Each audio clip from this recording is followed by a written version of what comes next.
All right, we should be fucking live right now. Yeah, a good 15 minutes of nonstop technical issues. That's the perfect way to start the stream, man. The original plan was that Tony was actually going to be streaming this on his Picarto page, and then we're just going to be in a Discord call, and I'll be watching it on my screen.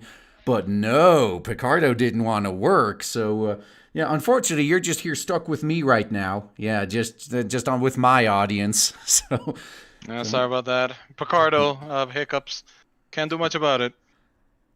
Yeah, that's see, this time around it's not just me being a late boomer. I've been ready to go. It's just, Picardo didn't want to work, so we're just not going to use him, I guess. So yeah, here today we're going to see if we can get this entire page/panel done within one stream. Should be doable, I hope, right? Yeah. Okay. Well, no pressure. Yeah. No pressure. Yeah, no pressure at all, man. We're just gonna. I may just have to whoop your ass a little bit, like I do with Toxic Man Baby a few times, but yeah. It's fine. It's fine. Yeah.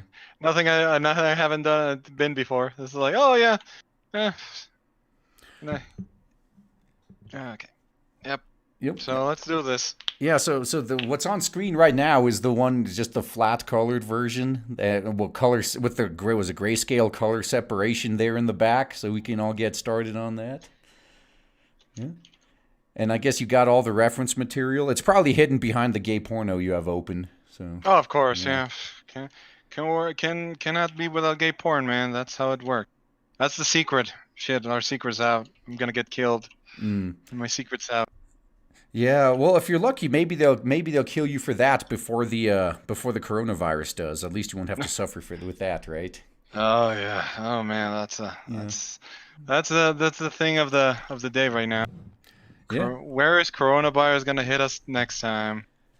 Yeah, and actually, we could have a competition. We'll see which one of us catches it first. Yeah. Knowing my luck, man, I don't wanna tempt. Yeah. I want to tempt fate. I'm really like, oh, Tony's gonna go on vacation.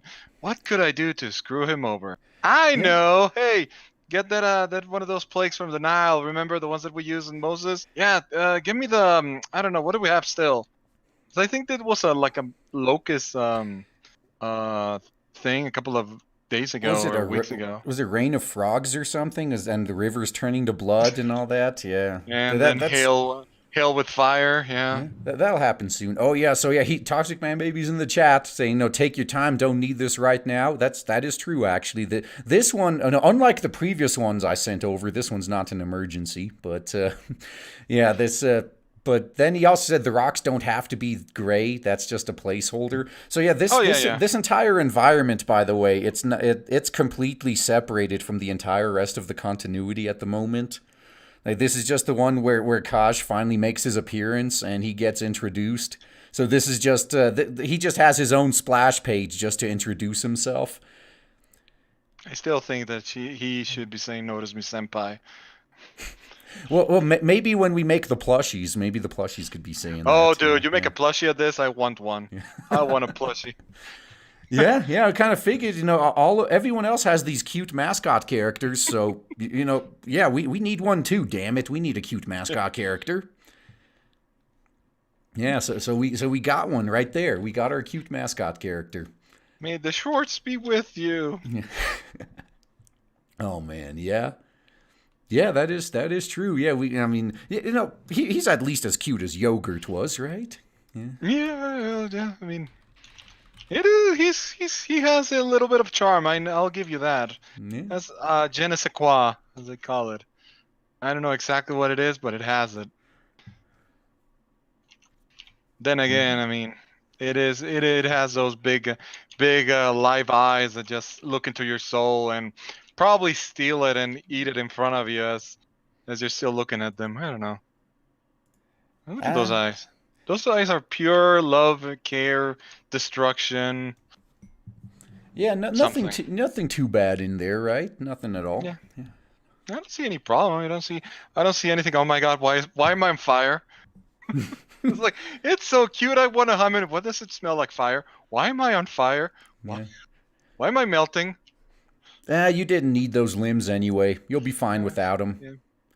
I'll have another. I don't need a liver. I have another one, right? People have two livers, right? I thought Right? I thought it was 3. Yeah. Oh, okay. Then I can keep drinking. Uh-huh. Pass the Coronas. Yeah. I mean, at least according to Johnny Bravo, right? Like, what? You want to donate your liver? Like, my liver? Don't I need that? It's like, nah, I think you got like 3 of those. Oh man, Johnny Bravo, that would not fly nowadays in current age, current era. Yeah, I don't really care though. See, this is one of those weird things. You know, we plan on schooling all of these fuckers, to be honest with you, because the problem is they like I keep using DC as an example. Where you got they're pretty much saying like, oh, this old stuff didn't age very well. Like, oh, that old sense of humor, those old designs, oh, they don't age very well.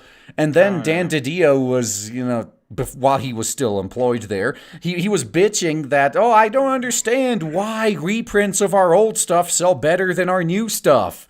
Like, well, that old stuff aged better than you think it did, dumbass, and Yeah. that's why you're Oh yeah. gone. Yeah.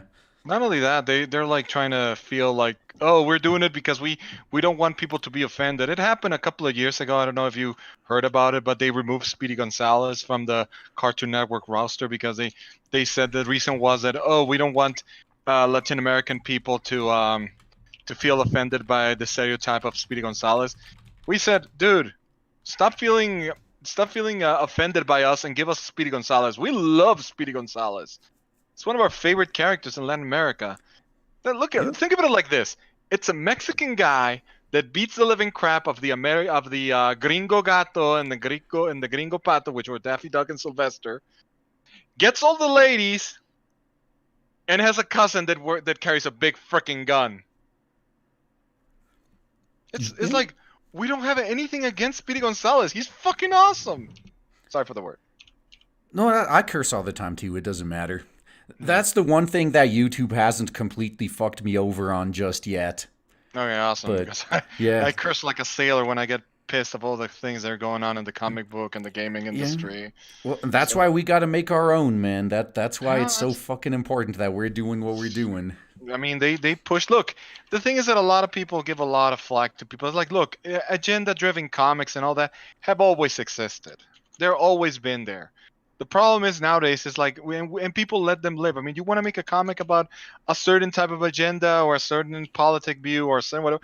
That was fine. Let the market decide. Oh, your comic didn't sell. Well, people were not interested in your point of view. I mean, tough shit. Market decides, you know.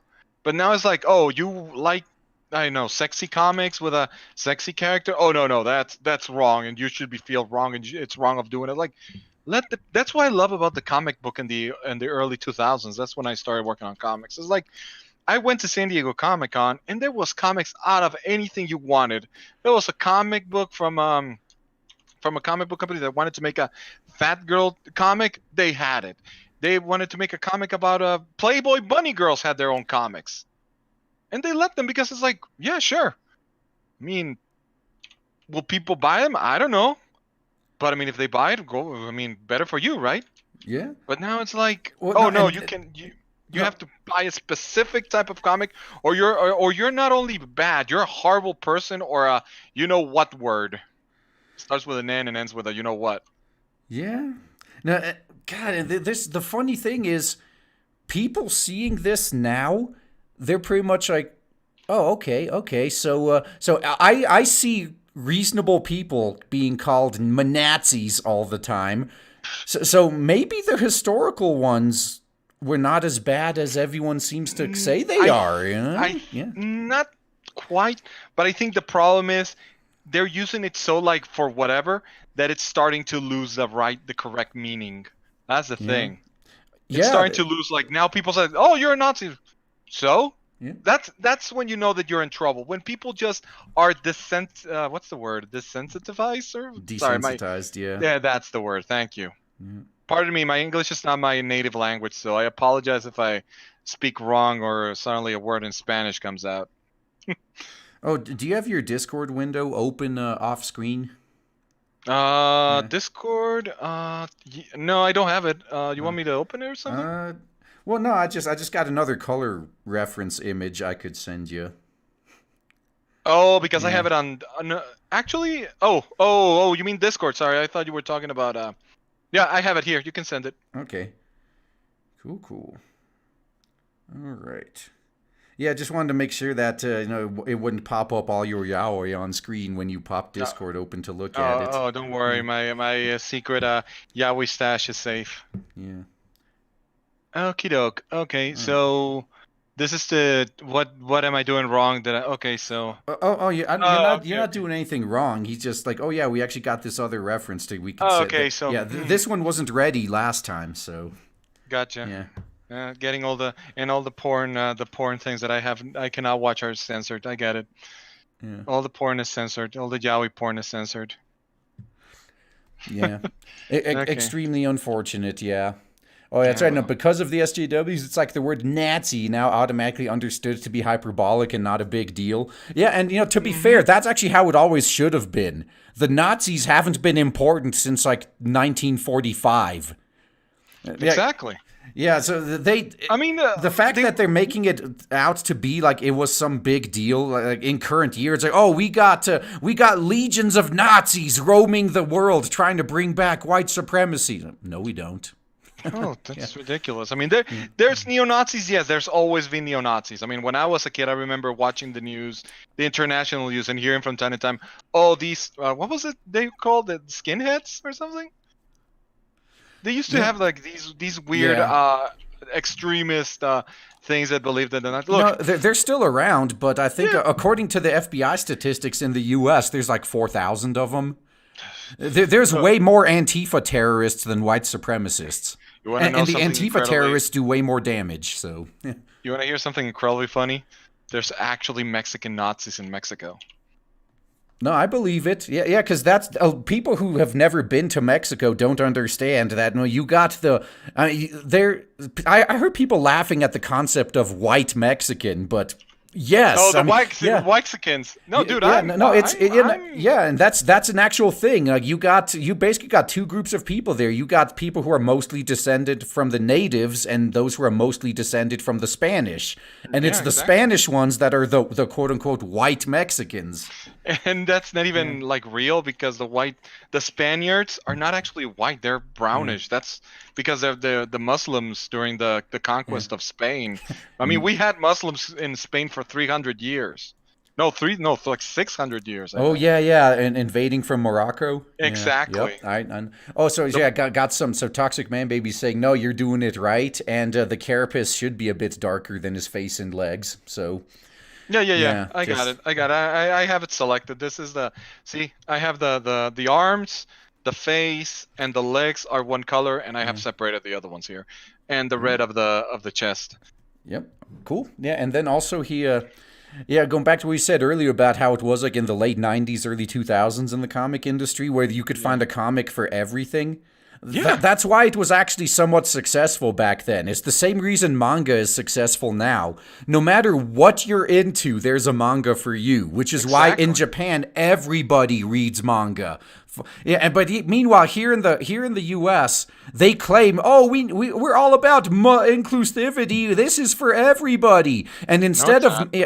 and they're actually right. But instead of making separate comics for everybody, they try to make this big catch-all. Oh, this appeals to the widest audience, so this is the only thing that's allowed to exist. And then Yeah. they're like, oh, why are we being just ass raped by manga everywhere? It doesn't make sense. Yeah, because I mean, there's some manga that I don't read, and I let and other people that friends of mine like. I mean, I have friends that love. There's this Japanese artist that it's famous worldwide for making some really terror style manga, but it's like we're talking like grade A shit that will make you lose your sleep levels of scary. Like this guy doesn't pull any punches. I read one of his stories a long time ago, and I was like, I think I didn't sleep that night just waiting to see if I was not gonna get a gigantic bug that was gonna eat me and turn me into a cocoon, and I was going to turn into some Kafka style monster. And I'm like, holy shit! Didn't like it, but I was like, this is really well done. It's not my stuff. I mean, I'm more into the action adventure, And I'll be honest, the romantic soap opera crap. I'm guilty. I mean, I'm Mexican, so soap operas are in Yeah. our system. Yeah, I mean, so fun fact, Mexican TV is nothing but soap operas. You literally can't see anything else. Every channel is soap operas. Well, it used to be, now All the not that time. much, Yeah. but it used to be a lot like that. And I mean, it got we reached full circle when they started making, get this, soap operas for children. Not kidding you, soap operas for children. That's when I said, okay, we have finally reached that point where can we just drop the nukes and let the cockroaches have a shot at this? I mean, we're, we're done. Yeah. Yeah, that's you got to hook them young. But that's the funny part. I mean, you'd think that they'd be okay with just regular I mean, they were clear. Yeah, it's funny enough. It's like going back to manga again, and why they're just dominating the Western comics and and anime too. Because here in the West, they make specifically targeted quote unquote children's entertainment, and it just treats the kids like retards.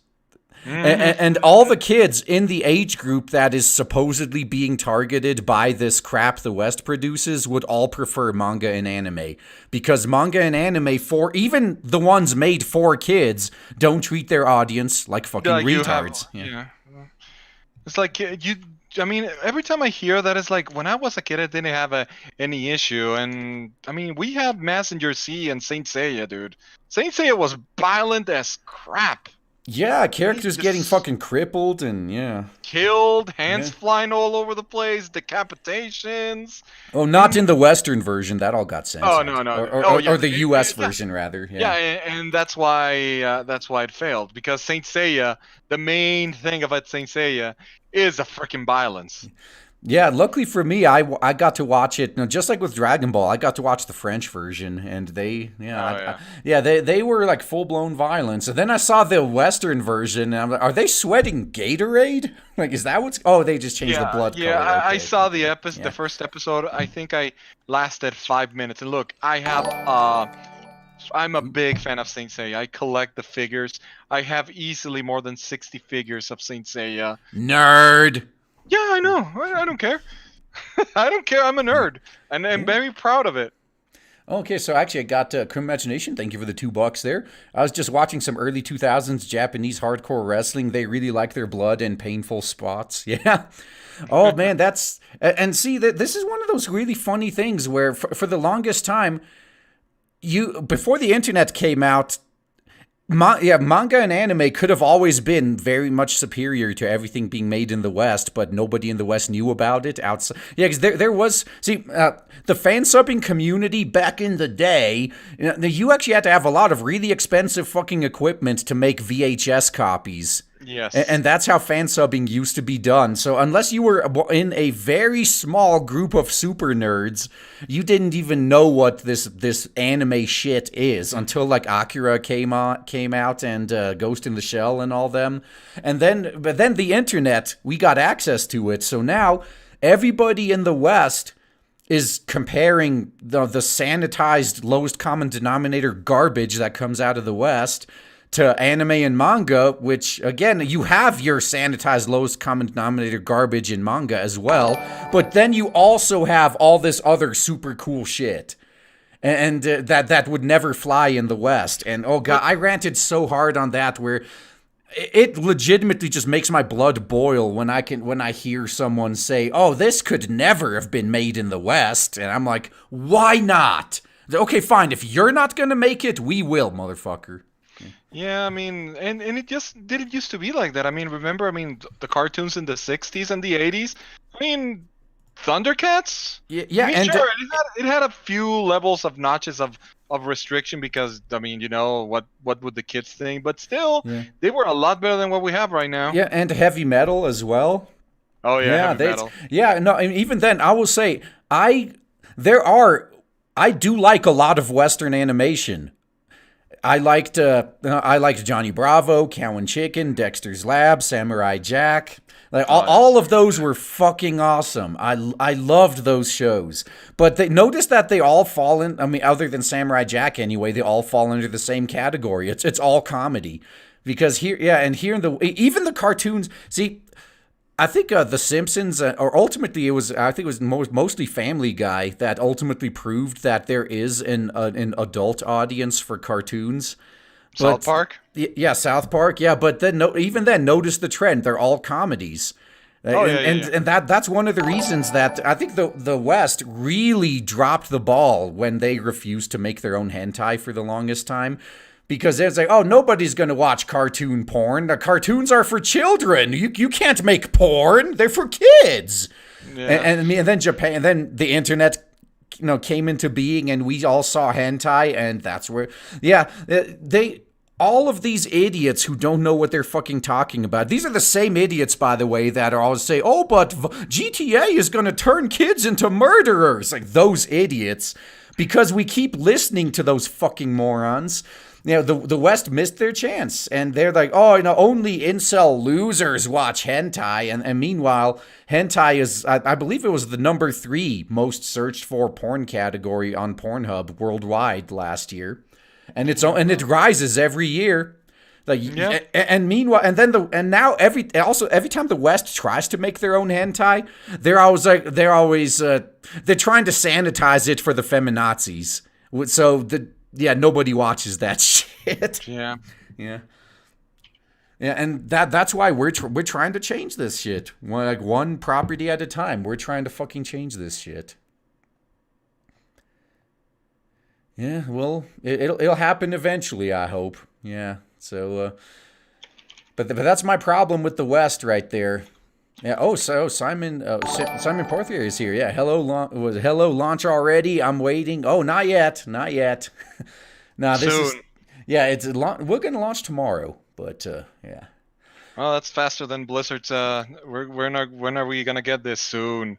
Soon. I used to hate that back in the day. I used to like that because at least we know we got something good. Now we got shit like Warcraft refunded.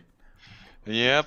Yeah. And there something else recently appeared on Blizzard's table. It's another screw up. It's not with Reforged. What was it? Was it with Overwatch? But Diablo I don't Immortal? remember. Oh, Diablo 4. Diablo 4. That's the one. Something with the trailer. I haven't seen the trailer because. Oh no! Apparently that was IGN's fuck up. Oh, what did they do exactly? I haven't even their name. Well, no, they shilled it as if it was a trailer, but it wasn't. It was really just like a model reveal. So it was the camera was just moving over a static scene, just showing off the models. Oh God. Yeah. Well, leave it to IGN. I mean. Yeah, what was that old, 20, 30-year-old saying? It's like, you can't spell ignorant without IGN. Yeah. We've been saying that since IGN's existed. So, it's been at least, 20 years? Yeah, they've been around since the 90s, right? Yeah, when they were, magazine. Uh-huh. Yeah, they were one. I'll give them credit for that. At least they were one of the few magazines that succeeded. Oh, and so George, yeah, thank you for the $5 there. Just double checking for launch stream tomorrow. Yup, you said you'll try a 12-hour stream starting at 2 p.m. Eastern, right? Yes, that's exactly right. And if I think last time I said, and I know people are going to hold me to it, so I'll reiterate. If by some miracle we make 20,000 within those 12 hours, I'll do another 12. So. Yeah, unless I'm literally falling asleep and can't keep going. Yeah, it may turn into a 24-hour stream. And you're putting out links to join you for the last part? Which platform does it require registration to join? Now, it'll be with StreamYard, and it doesn't require registration. No. You just need to have a browser that supports it, so that'll... Yeah, I got a bunch of shekels to get caught up on, so yeah. Yeah, thank you guys for throwing all your money at me right before the book launches. Save some for that, though. So, Alpine Fox, thank you for the 2. Has the campaign launched yet? I don't see it. Not yet. It's launching in, less than a day now. Yeah, 2 o'clock, 2 p.m. Eastern tomorrow. So the campaign may launch a little bit before that because I actually want the campaign up by the time I start streaming. Guys, I mean, that's not going to make for a very exciting intro to the streams. Like, all right, guys, wait up while I send out the emails real quick. And, now I got to do this. Like, it may be within an hour before that the campaign may launch. But, yeah, just watch that, man.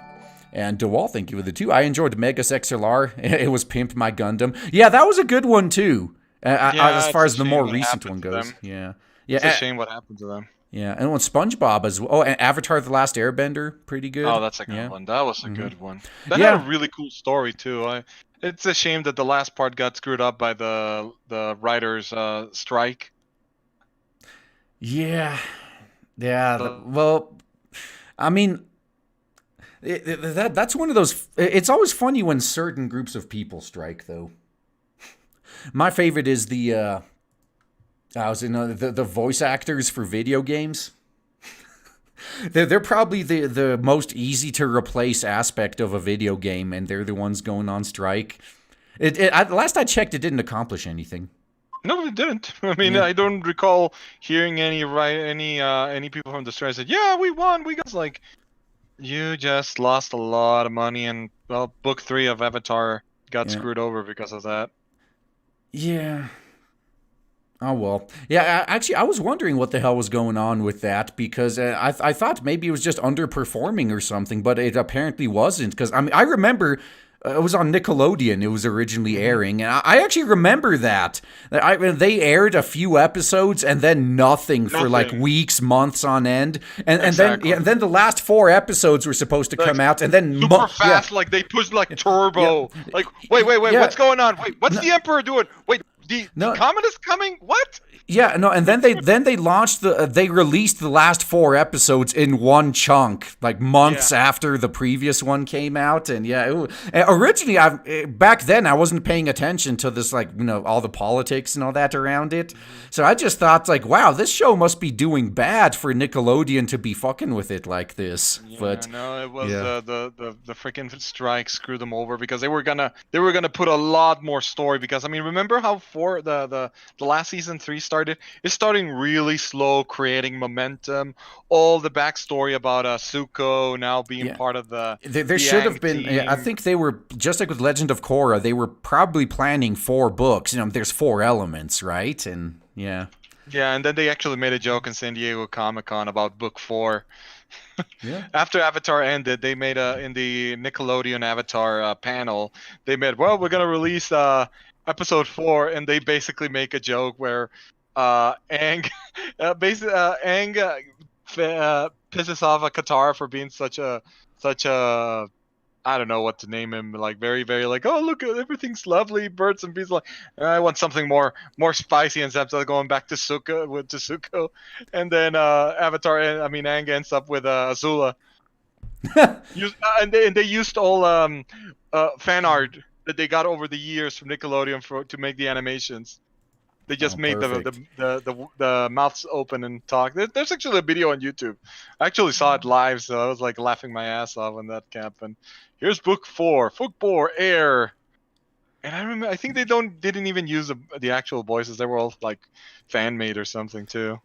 Oh yeah. Well, they had to change Iroh's voice actor for the last season anyway. Oh yeah, Yeah. well, and Aku too. I mean, he Yeah. was the same voice. Yeah. Yeah. I mean, there's no going around that. But Yeah. yeah, but at least animation has that's another huge advantage of animation, by the way, because I keep saying I prefer animation to live action just because you could do a lot more with live action or with animation than with live action. You're not limited by reality with what you can do, but also Yeah. there's the like if your voice actors die, you could find someone who sounds somewhat similar and keep going, but I mean, I've seen this with so many live action shows where Oh, an yeah. an actor or actress dies, and then it's just like God, it kills the entire thing. Where it's just out of nowhere, it's normal, and then they do an episode where they're, oh, it's this guy's funeral, and then they just in the past tense, oh, this is what happened, and there's nothing you can do if the actor or actress dies. So Or worse, it gets canceled in the worst moment possible to get the series canceled because they just say they pull the plug and they leave it at an incredible cliffhanger. I'm looking at you, Alf. yeah. Oh yeah. Well, that's why I think Stargate SG-1 after like season 5, it stopped ending on cliffhangers because they didn't know if they were going to be back for another season. So Hmm. oh, okay, got some more shekels. So San Francisco Giants fan, Mike, thank you for the 2. Saturday RGE, I'll take it. Yeah, we got gonna do some live coloring this time. And me, yeah, thank you for the 5. We have Western hentai. It's called Ralph Balkshi cartoon like. Oh no, see, actually, Westerners have been drawing cartoon porn for the longest time, but all the stuff that they're trying to make mainstream now. Now, first off, it just doesn't even.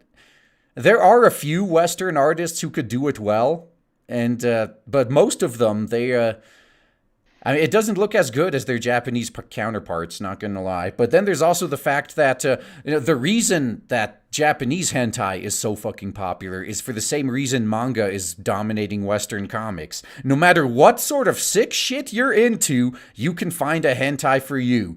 Meanwhile, here in the West, you got like those cucks at Patreon. They're like, oh no, we allow adult content, but only the most vanilla shit. Anything outside of this, we ban. And not even that anymore.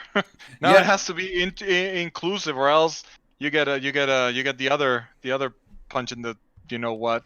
Yep. Yeah, that's right. So and it's all of the ways that the West cripples itself. It's never going to be able to compete. So what's the solution? Oh, we clearly just have to censor the imports. We can't compete with that, so we have to decap them. And that's why they're always going to lose. And then Humble Marty, thank you for the 2. Feminazis are neo-prudes. Yup.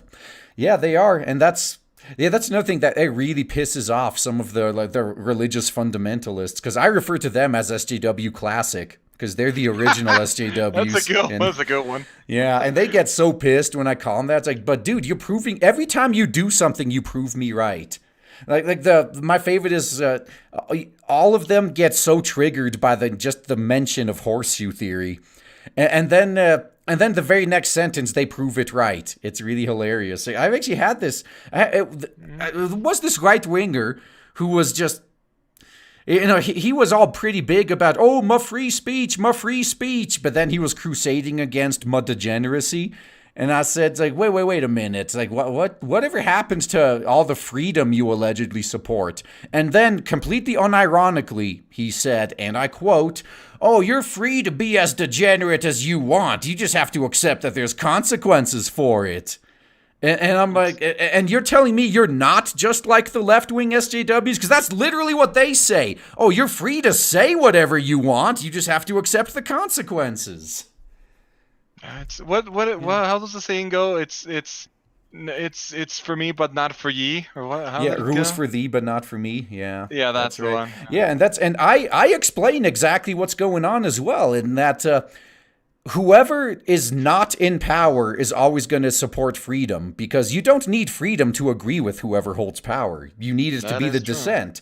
But as soon as they gain power, they are suddenly anti-freedom again. And then all of a sudden, their previously anti-freedom opponents are now in favor of it.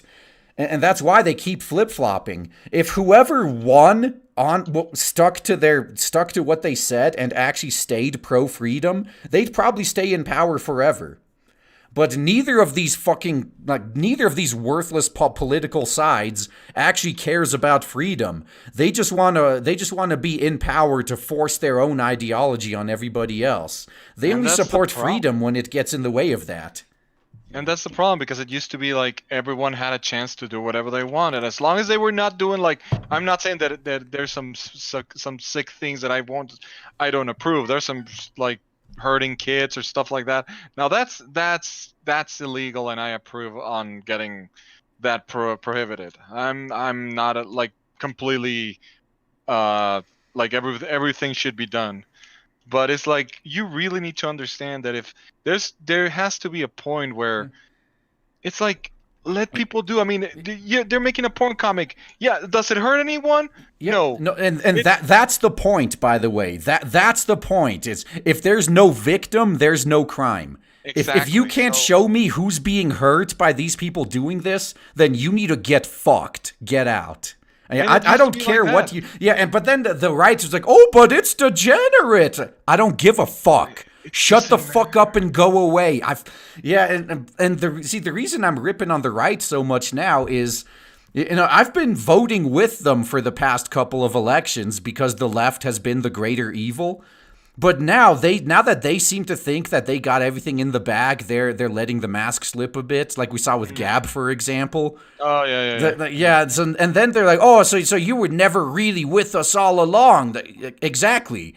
I was never supporting you. I was just opposing the other guy. You were the means to that end. And most of the people who voted for you agree with me on that. That's why who's in power keeps flip-flopping like it is. Yeah, I mean the thing is that people vote for the ones that they think, well, I'm not totally in favor of you, but from the 2 points of view, I'm more with your side. That's why I'm going to you. I mean that's why I always say that one of the reasons why Trump won was the perfect storm that the Democrats shot themselves in the foot. Yeah, well, and also one of what I personally loved about Trump was even the Republicans hated him. And he just dominated all of them in the primary. You remember how hard they were trying to stop him from winning the primary? Yeah, and to me, voting for Trump was just as much of a fuck you to the tradcucks as it was to the Democrats. I fucking hate both sides. I wish they would both just die and go away. You know, all busybodies. If I could just Thanos snap busybodies out of existence, we could finally have world peace. Oh, I would love to have. I always say Thanos did nothing wrong. Thanos was right. Yeah, he only had the wrong targets, I guess, because clearly he didn't accomplish his goal. Oh, and Color Me Triggered, thank you for the $2. An Australian dollar is now only 65 cents. Fun times. Oh, so speaking of that, there's another comic that's up right now called Xenotype, and it's What's it about? Well, it's a manga style one. It seems to be more traditional superhero, and it seems to be taking a lot of inspiration from Guyver. But I like that Guyver. Yeah. So guys, check that out. But the thing is, Liam is in Australia. So if you're overseas, you're paying like $20 to $40 for shipping. For shipping. So you see, here's the funny thing now, because now people in the U.S. get to experience what everyone outside of the U.S. usually does with these campaigns. Oh yeah. Hey, Mexican guy here. I know the feeling, and I'm like right next to you, and I still have to pay $30 for international shipping. Well, because that's still how much it costs. I mean, shit. No, I sent a package to Canada using UPS Ground, and that was like almost $30. And meanwhile, if I send it across the U.S., I could get away with way cheaper. It's just the whole act of crossing the border just adds like $10-20 to it. It's fucking insane. Yeah, so now, when it comes to Xenotype, it's Australia that's local shipping and everyone else is international. So, oh yeah, got some fun shit going. All right, so we're almost done, right? You got like 10 minutes left. Really? Wow. No, I was just playing. Shit. Yeah, I was just playing, man. Okay, fine. Let me go into turbo mode. Yeah. Okay. La. Done. I'm out. Done. Let's go. Yeah. Just call it done where it is now. It's like, okay, it's done. Yeah, this is all you're gonna get. Now give me my page rate. Yeah. That's all you're getting. How much is it? $100. Wait, what? Yeah. $100. Man. Oh, but yeah. So this could be a good topic. You know what? I can color it Marvel style. Like Squirrel Girl or the recent She-Hulk issue. I think it's good enough as it is. Then, if in that case, but because Jesus Christ, man, I saw a recent Hulk comic about She-Hulk, not a Hulk, She-Hulk, like helping a woman basically commit the feminist murder. Revenge porn. Yeah, the feminist revenge porn. I was like, what am I reading here? Okay, so you're basically telling me that this woman lost the trial, decided that it was not a big deal, and instead of going through legal means, she was like, oh, I wish there was some way to get my attacker revenge. And then Hulk comes and not only crashes a car with policemen and probably crippled them or killed them, because we don't know if they're alive or not. Oh, no. It's like, wait, what's going on here? What am I reading now in this comic? What happened to the old days where She-Hulk was just fighting evil monster or mutants or people from outer space? Can we go back to those years? Kind of like back then. Yeah, and just like we talked about earlier, if you want your feminist revenge fantasies, you can still make those, but quit trying to infect all the bet. See, the reason the manga industry is doing so well is because, let's say, Shonen Jump is the big boy. Yeah. Shonen Jump is the one where we know that's the most popular. That's where the most popular stuff goes. But not everyone is. Yeah, you don't have like these like niche like Fujoshi magazines trying to tear down Shonen Jump and put their stuff into it. No, everyone just does their own shit and they just accept. Yeah, my audience is a lot smaller than that audience, and I just have to live with it. But here in the West, they're like, oh, Marvel and DC have the biggest audience in Western comics. We're going to have to tear them down and force them to make the shit we like. And it's not even forcing them. They're like, they will gladly take it, which is sad. It's like, I cannot say anything because if I say something, I will get fired. That's the other part. I know artists that would like to do shit like the old times, but they are just scared shitless because the people in the write the checks are the ones that are like, so you are one of us, right? Yes, sir. Of course I am, sir. Yay! All this crap. Yay! Ah, man. Yeah. That's why I love the fact that a lot of artists are going independent. They're making their own stories. A lot of my friends are like fed up with the comic book industry are making their own issues and using crowdfunding to get them done, and that's the way to go. I mean, if they're basically shutting us down, we just find a way to keep going. I mean, comics are not going to die.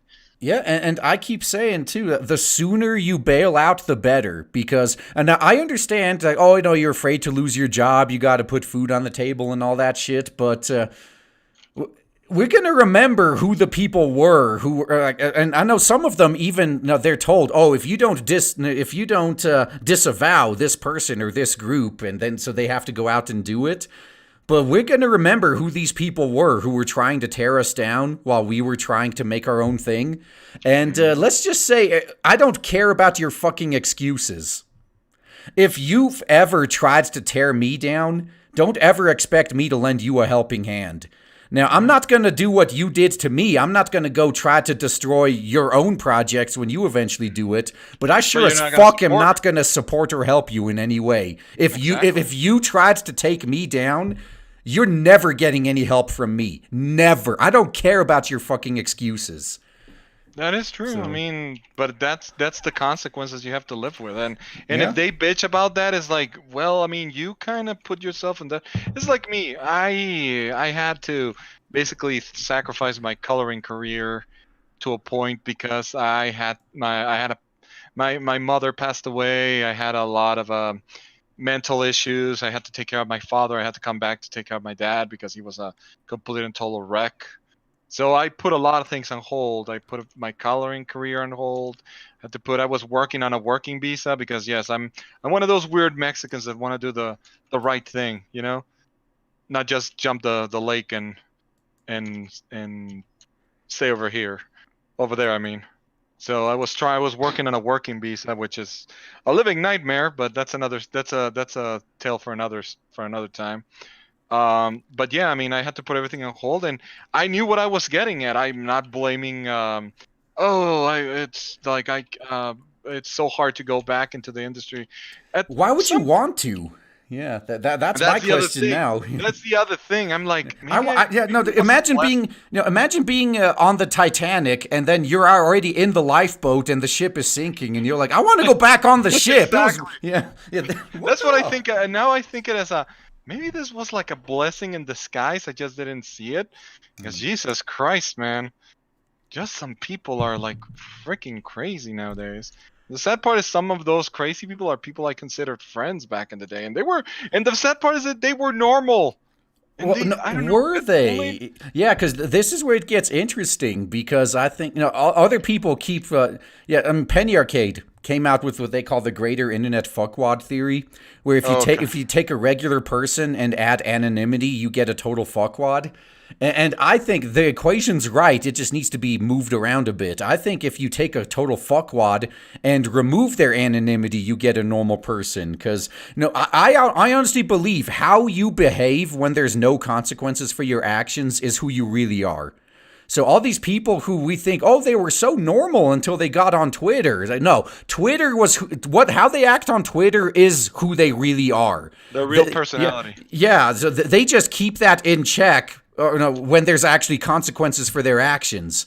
But now that there's no consequences for them being that way anymore, they don't hold back anymore. So so if you have someone who used to be a normal person and now they're a total piece of shit on Twitter, no, that's who they always were. They were just holding it in.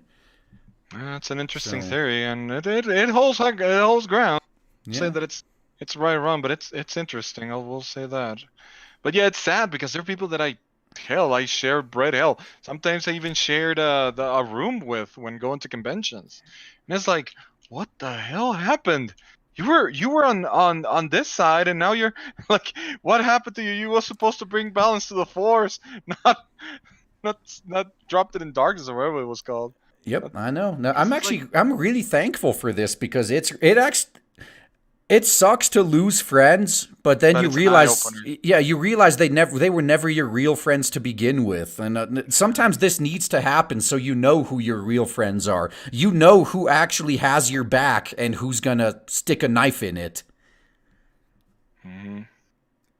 Yeah, so this is really damn important, I believe. And I've lost friends too. That's it happens. And yeah, sometimes you just got to realize, like, okay, yeah, I guess if that's how this person really is, if that's how he really feels, then I'm actually kind of glad he's no longer in my life anymore. Yeah. Oh, hey, Ryan Gill showed up. Speaking of another awesome artist. Yeah, he does some good stuff.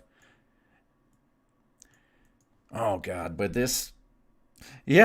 honestly, if all those people who are still trying to stay on the sinking ship, man, like I said, I don't care what your excuses were. If you've ever tried to tear me down, I'm going to respond to you the same way you were talking to me, I guess. Like, well, if you don't like how we do things here, make your own. That's the upside of this. I mean, yeah, it fucking sucks now being forced to make our own everything from scratch. But once it's built, once we have our own everything, these SJWs lose all power. They literally can't do anything to us anymore. And we can specifically exclude them, which will be fucking hilarious. Yeah. Yeah, but we need to make sure that they don't go in. You know that circle? Have you ever read it? The circle, that how it starts. They go inside and say, "We want to be in your circle." The cycle of diversity. I did a whole video about that. Diversity. Yeah. I read it like, Jesus Christ, this is like comic book industry 101. Yeah, exactly. And the thing is, those of us who are making our own now, we know how these people operate. The first sign of infestation, just going to cut them out. Like, nope, you're gone. I'm never working with you again.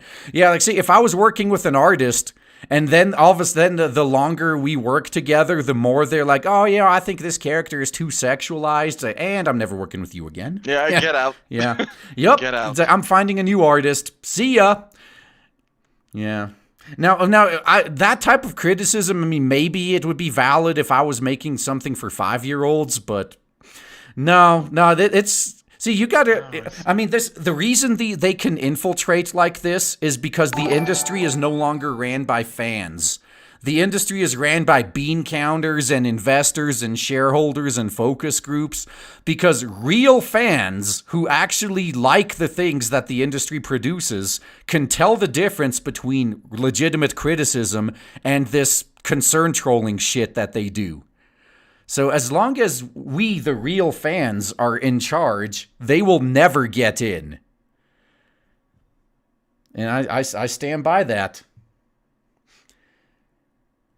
So speaking of making our own, there is one thing we still have to do, by the way.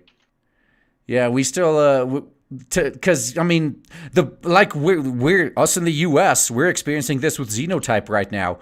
Indiegogo Project International Shipping is a fucking joke. Oh, yeah, boy. This is, and there's really no way around it right now. It does, I mean, as much as most people charge, it costs more than that to ship internationally, actually. So we're going to have to, at the very least, within Comicsgate, We may have to make some business deals, maybe find someone who has printers and distributors across the globe, at least on every continent. So we can, So say if you live in Australia, your book will be printed and shipped to you in Australia, even if we are in the U.S., for example. So, oh yeah, Toxic Man Baby. There's now after I said all that, he's just like, hey, OG, Ashar is too sexualized. Like, okay, draw her with bigger boobs now. Yeah, every time somebody says that she's too sexualized, just go like Trump, and the boobs just grew up 2 inches bigger now. Yeah, I guess that's by right. the end of the printing, she's gonna have boobs the size of planets by then. Yeah, no, her entire character is just going to be a pair of tits. At least she'll be very recognizable in a lineup, though. So Yeah, well, it worked for Patriotica. Have you remember that indie comic? Yep. They're still around, right? Yeah, they're still making I those. think they were gonna make a deal with they were trying to make a deal with Antarctic Press, or Antarctic Press was trying to make a deal with them. It's the last thing I heard. Oh man! So speaking of that, this is one of the things I really agree with Yellow Flash on, because they were trying to give him shit for it because he was, quote unquote, tearing down a fellow comic skater. But no, he was giving legitimate criticism, and this was for Clint, the sweet cast, and he's making that Downcast comic. Mm-hmm. Yeah, how he announced halfway through his campaign, oh, we got a deal with Antarctic or Alterna. Yeah, we got a deal with Alterna. Oh, Alterna, yeah. Yeah, no, and we're gonna release the comic, for like a third of the price that it is in the campaign through them in a few months. And I think that's a bad move, because that may actually turn people off of backing them if they know this. So yeah, I could back them now, or I could wait until Alterna prints it and get the same story for way cheaper. And probably at my local comic shop, I could just drive in there and have them, maybe put it on my pull list, and they'll order it, and I don't have to pay, rape dollars for shipping. Well, look, in that case, you have to consider the fact that if they get published by Alterna, they can reach the audience that they cannot reach in the United States. No, I understand. No, I know it's a good business decision. Just not this soon, and you don't announce it in the middle of your campaign. So so the thing was not the comic was not printed yet. And then they announced it. That's. I mean, it's no, and people expect this. I mean, it's going to be the same with Blade Devil. Like, if you go far enough into the future, you're going to be able to get it way cheaper. It's with everything. If you wait long enough, the price will go down. I mean, that's nobody's mad about that, but no, I mean, like halfway through the campaign where he's charging you $20 for the book, he said, "Oh, you'll be able to get the whole thing for like $8 in a few months." It's like, no, you don't fucking say that. No, that's a horrible idea. Yeah, I mean, I thought, because I know that for example, Antarctic Press. Sorry, I talk much about them, but that's the company that I know more because I work with them. So they get comics that were crowdfunded, but it's after they get crowdfunded. They got one that was I forgot the name right now. Yeah. One called Rags, which is kind of funny because it's this girl that gets naked. It's a post-apocalyptic world, and this girl gets technically naked and is trying to escape from a freaking zombie invasion. And and it got printed, and it got crowdfunded, and they got their comics. And now they got printed by Antarctic Press because they got a deal. So, but that whole thing about doing it during the campaign, no, that's a big no. Well, no, see, I got to clarify. They weren't getting it printed during the campaign. It was going to be, I think, like 6 months out. But still, you're telling people, oh, if you just wait 6 months, you can get this book for way cheaper. Yeah, and that's the thing that I don't get. But yeah, there is a trade-off, by the way. Yeah, this is another thing. I mean, everybody knows. Yeah, if you wait, you'll be able to get it cheaper. Everybody knows this. But on the other hand, if nobody buys in now because they expect it to be cheaper later, it's never going to be available. Yeah. So if you really love the thing, even knowing full well it's going to be cheaper later, just buy it at full price. Now, unless we're talking about video games, because from AAA developers, because they milk you to death. Like, and it's just so fucking scummy with all their business practices. Yeah, I mean, Yeah. it's when it comes to AAA games. Oh, dude, and I just put them on my wish list and wait until they're at like $10. Yeah, and then Yeah. all the $300 of DLC is included and whatnot. Yeah, I usually just wait for that. But if it's a small developer or an indie developer, oh, I buy their shit full price day one because that's what I want to see more of.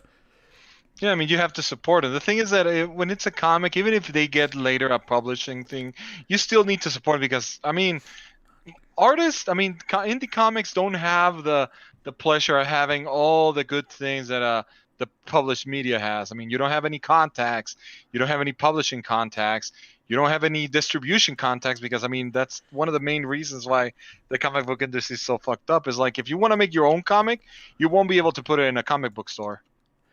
Like at least, or maybe Yeah. one in like local that knows you will put it. But if you want to go to like statewide or worldwide in some cases, you're never going to get it. Why? Because Diamond has full control over the distribution of comic book stores, and Diamond only hears the established media, which is DC, Marvel, Image, and all that. So that needs to change too. And look, I have friends that work for DC, and I really don't wish them the worst, but I do hope that DC crash and burns because we need another comic crisis Yeah, to get all this we need crap another moving. image moment. I think Yes. that's why the industry is so scared of Comicsgate is they're seeing parallels to when Image formed. And now, but alternatively now, I see when Image formed, it did a little bit of damage to Marvel and DC, but they were fine. Marvel and DC now, even without Comicsgate, are dead. Like, there's no future for either of those companies. So the fact that they're having another Image moment now on top of the decline that's already happening, it's game over. Yeah, well, the image moment, I mean, that image moment was because artists were getting paid nothing and they didn't have rights to anything. So they was like, well, we're going to make our own thing with blackjack and hookers. And Marvel says, Hmm. well, good luck. And then it started working. But Marvel was still making good stories. I mean, the story making, the comics were not bad. It was just that the people doing the comics were getting paid nothing, close to nothing. They were seeing how much money the comic book industry was making.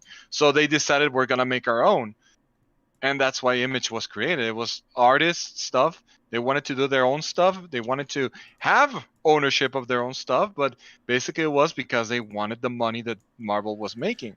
Yeah, and this is actually the same thing that Comicsgate says. Is why would you want to work for Marvel and DC and get paid peanuts, and then as Marvel and DC are sometimes making billions of dollars off of your property, you don't even get so much as a royalty check in some cases. Like, no, Hmm. fuck that shit. Now, if I'm gonna make like the next multi-billion-dollar movie property, I'm gonna fucking own it. I'm not gonna do it for somebody else. Yeah, and that's very legitimate. That's very legitimate way of thinking right there, in my opinion. Yeah, I So mean that's what happened, and unfortunately, like all things, there were other issues that created the crash of '97. But that was because the artists that were working in Image got a little bit too cocky, and they say, "Well, I'm just gonna do crap." Because we always get 3 million sales, and people were like, "I'm not gonna buy this shit because why? Because it's oh, shit." and that's the And same thing then it's Marvel when and the DC are crash. doing now. And yeah, and that's the crash of '97. That's when Yeah. people noticed that, well, these comics are just bad. I mean, they said, I mean, yeah, it's a Spawn, but it's not drawn by, or it's Dead, not Deadpool. What did Liefeld do? Okay, whatever Liefeld was doing at that time is like, Oh, oh, it's Youngblood. Yeah. Youngblood. It's like, oh, Yeah. this is Youngblood. It's from Robert Liefeld. You open it, and like, this is not art. This is not his art. This is like I know I'm gonna go to hell for this, but this is Squirrel Girl level of art levels of style. The fuck am I buying this? Just stop buying. Mm-hmm. I And you know. can put as many prizes, Eisner awards, whatever. People are not gonna buy it, even if you put like, oh, it's a the Eisner nominee, blah blah blah. People are gonna watch. There's gonna be some people that are gonna start reading it and go, oh, it's an Eisner award. That means it's good. And then you're gonna like, the hell did I just read? They stop reading. Yeah, you're gonna make a sale for the first issue. Of course, you're gonna make your number one. And but then what's the point? Because after number one, number two, the sales go 30% down, and then it goes 50% down, and then you get canceled. I mean, hell, you don't even get to the rule of the 5. There's a rule in comics that says if your comic is bad, by issue 4 you get canceled. Oh, that doesn't happen anymore. Actually, no, now nobody gets canceled anymore. They just, after a few issues, declare this was always going to be a mini-series, and then they reboot it at number 1 again. Yeah, I'm not gonna do Captain. I'm just waiting for Captain Marvel to come back from the dead. I'm just waiting for that one. Oh, did you see that Captain Marvel is dead in the comic books? For now. Well, yeah, I mean, I really don't give a fuck when any Western superhero is dead. Oh, because wait, I already it's told you never about this, yeah. it's never permanent. I mean, Yeah, well, I know this one's funny for other reasons, but it's just like with Dragon Ball Z. Nobody gives a fuck when a DBZ character dies, because they'll be back. Like, nobody Here gives a comes shit. the Dragon Balls. Yeah. Yeah. It's like, oh, the Earth Dragon Balls don't work anymore. Fine, we're gonna go get the Namek ones. It's like, oh, the Namek ones don't work anymore. Well, there's these special black ones that spread out across the whole. Oh wait, that's not canon anymore, is No, it? no, but it's now the ones from the universe, from the universe, the Dragon Balls from the god dragon that doesn't look like a dragon at all. Yeah, which is really funny. I mean, did they retcon that the Nameks created the Dragon Balls? Yeah. Apparently, or maybe no, the Nameks created the Dragon Ball, but apparently the Nameks learned from these other people. Well, look, it's looking cool. I'm liking how this one's coming out. What do you think? Oh, what the yeah, you're coloring there, yeah. Mm-hmm. Yeah, it's coming out pretty nicely, yeah. Man, this should fit. Yeah, see, we're gonna put that. This is gonna be a page in the book, so we're gonna put it in there. So it doesn't have to match exactly, but it looks like it'll fit very well. Yeah. No, I'm trying to keep as consistent to the art style of the color from Toxic. So. Yeah, I think with him, no, you could probably keep the coloring the same, but maybe just not all the different types of shading that he uses. Okay. But that's fine. I mean, I was talking with him about this earlier, where I'd bet money that when Blade Devil finally gets into people's hands, the vast majority of people probably wouldn't even be able to tell the difference. That the art is a little bit different here and there. Now, a professional artist would, yeah, you could tell. I mean, if like, see, you as a colorist, you'd be able to tell that we've had like maybe 3 different people helping with the coloring. Oh yeah, one thing that I notice is for example, I always say coloring and drawing is like our own what's the word, a digital, not digital, our own signature, fingerprint. Yeah. It's our fingerprint. A good artist will be able to recognize that, okay, this looks like his art. This is like Joe Mad style, but it's not Joe Mad. Or this is like what's the word of this other guy? Scott Campbell. Yeah. This is Scott Campbell's art style, but it's not Scott Campbell. Yeah, and that's what I'm talking about, man. Is you could like with Scott Campbell, you could have an artist that draws in Scott Campbell's style, making some really good looking pinups, and if you put his art side by side with Scott Campbell, your average person isn't going to tell the difference. I mean, if it's really good. Yeah. But an artist would. And see, that's at that point I don't give a shit. Like, I don't care if professional artists can tell that different people have worked on this, as long as your average reader can't tell. That's all I care about. Look, it doesn't matter as long as you make a good job. That's how I see it. As long as you're making a good job out of your work, you don't need to worry about it. I mean, because people don't care who's. I'm sorry, I'm gonna say it, but people don't care who's working it. They're gonna look at your art style and they're gonna go, "This is a really cool story. I like this girl. I like this bug creature. This bug creature is cool."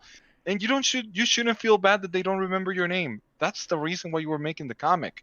You're trying to tell a story, not get international recognition. You're not a movie star. Yeah, exactly. Yeah, and that's why, I mean, just certain things. I mean, as long as it's good. I mean, you're going to have the occasional professional artist that can tell, oh, a different person worked on this page, but your average reader is not going to, I mean, unless you just look at the specifics of how it was shaded or something, you're not even going to notice. And I don't. Yeah, and see, and that's another thing too. We've never claimed that, oh no, the one colorist is going to work on this book. No, all the line art is done by one person, but we have coloring. takes a while, man. So Oh yeah. yeah, that's in order to speed things up, yeah, we may you can't have one person doing everything, so yeah, Yeah, that is true. we get help. I mean, and it's the same thing that manga artists do. Yeah, manga It's artists have the their little they have sec. assistants. Yeah. Yeah, the assistants, and those assistants later become their own mangas. They make their own mangas, and that's how the industry works in Japan. You get a job as an assistant sometimes, and you learn the tropes, and then you fly on your own. You make your own money, Yeah. and you're on your own.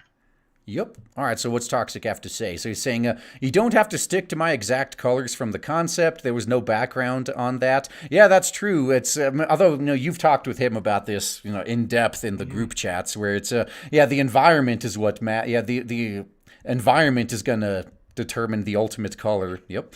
So and it was just but it was just it was in the light of day. This one's inside of a cave, so the colors may be different. And then also, what I meant is that there's no background lighting to influence the color in this one, unless you want to add some glowy crystals to the cave walls. And yeah, it could. But yeah, that's yeah. I mean, this one, yeah, I've learned from watching other comic skaters actually that getting the book out on time is probably the most important thing. Well, on time, and it also has to be high quality. You can't. I mean, honestly, we could have a new Blade Devil every month if you guys like Squirrel Girl style art. No God. Yeah. Why must you play with my feelings? Every time I see Squirrel Girl and I know how much those people get paid, I'm like, wow. I know people that draw 7 times better than this person, and this is what you decide to use as your artist for this. I feel bad. Man. Yeah, we actually got a lot of awesome. Yeah. Now H Senpai is in the chat. Yeah, he did that fan art that I posted earlier. Nice work on my Twitter. Yeah. Yeah, we got and see, by the way, if you want to get a job, it's a lot easier within indie comics than within the quote unquote professional comics now. Yeah, if you want to get a job, that's how we saw that with your boy Zach as well. I think 2 of the artists he's working with now, they got the job because they submitted fan art to him and it just blew him away. And he's like, "Oh, we're gonna have to do something." So if you're an aspiring comic book artist, then just make some really fucking awesome fan art for your favorite creators, and maybe next time they do a book. Yeah, even if it's not them, it doesn't have to be them. It could be somebody else. Like, you could do an awesome fan art for somebody else, and then they're like, "Oh, hey, I saw what you did for that other guy. Would you mind working with me?" That's how you do it, man. Yeah, pretty much. Oh, yeah, Toxic got a good point, too. The way I see it for indie books, the release date is an estimate, not a promise. It'll come out for sure, but it'll come out when it's ready. We are indie. We can't know for sure, yeah. Unfortunately, that is true, which is why I try to overestimate. But then, I mean, there also, shit always happens out of your control as well. Like the coronavirus shutting down Print Ninja. Nobody could have seen that coming. Yep. Yeah. Yeah, and that's, I gotta get caught on some shekels here. I saw a bunch more come in. Yeah. And heard as well, yeah. So, Jesse, thank you for the $1. I'd just like to say that my humor is either breaking the fourth wall, nonsensical, or puns. One example of the nonsense humor is how much I've been laughed at in the recent penis music meme, or laughing at the penis music meme. Yeah. Well, see, everybody has a different sense of humor, I guess. I mean, see, now for me, I really my favorite type of humor is the joke that you don't even know what's being set up.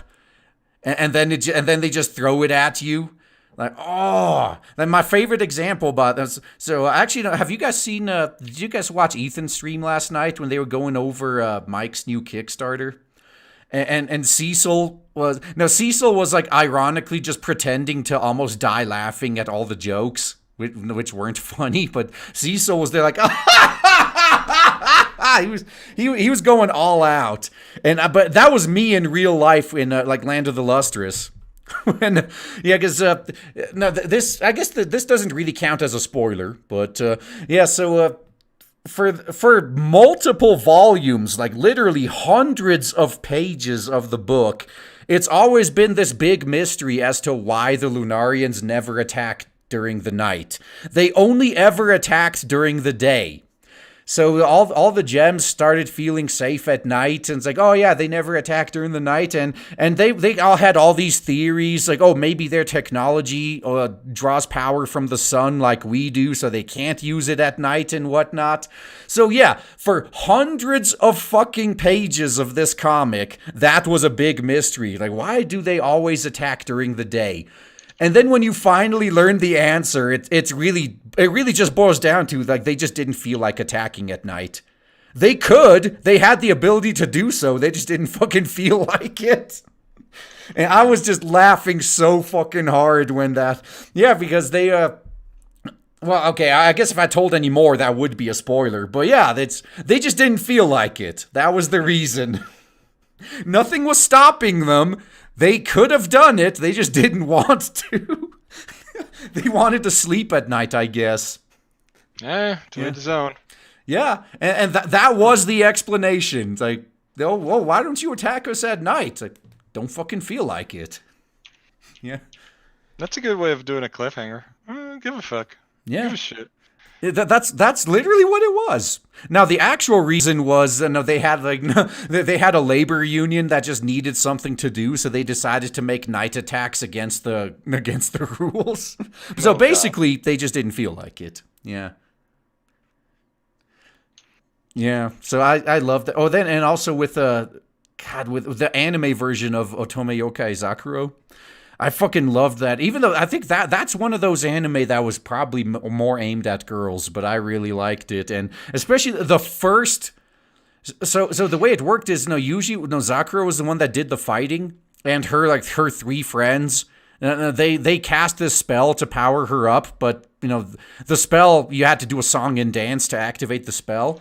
So she had this she had basically these backup dancers whenever she was fighting. It was pretty damn funny. Yeah, yeah. But that's how they fought with her. Is they powered her up by chanting that spell. So they had to do this song and dance, and for 3 episodes you got to see that happening. Yeah, it was just constantly you got to see that happening, and then she and her love interest were stuck in a cave, just the two of them, and he was just a regular soldier. He couldn't do magic at all, and she was fighting this slime monster thing. I know where this is going. Yeah. Well, we've seen that hentai before, but this isn't it. No, okay. Yeah. So then, she was really struggling with it, and meanwhile, he's just letting her handle it. Because he fights regular people. Like, this is supernatural. This was her territory. So he was just standing there watching, basically.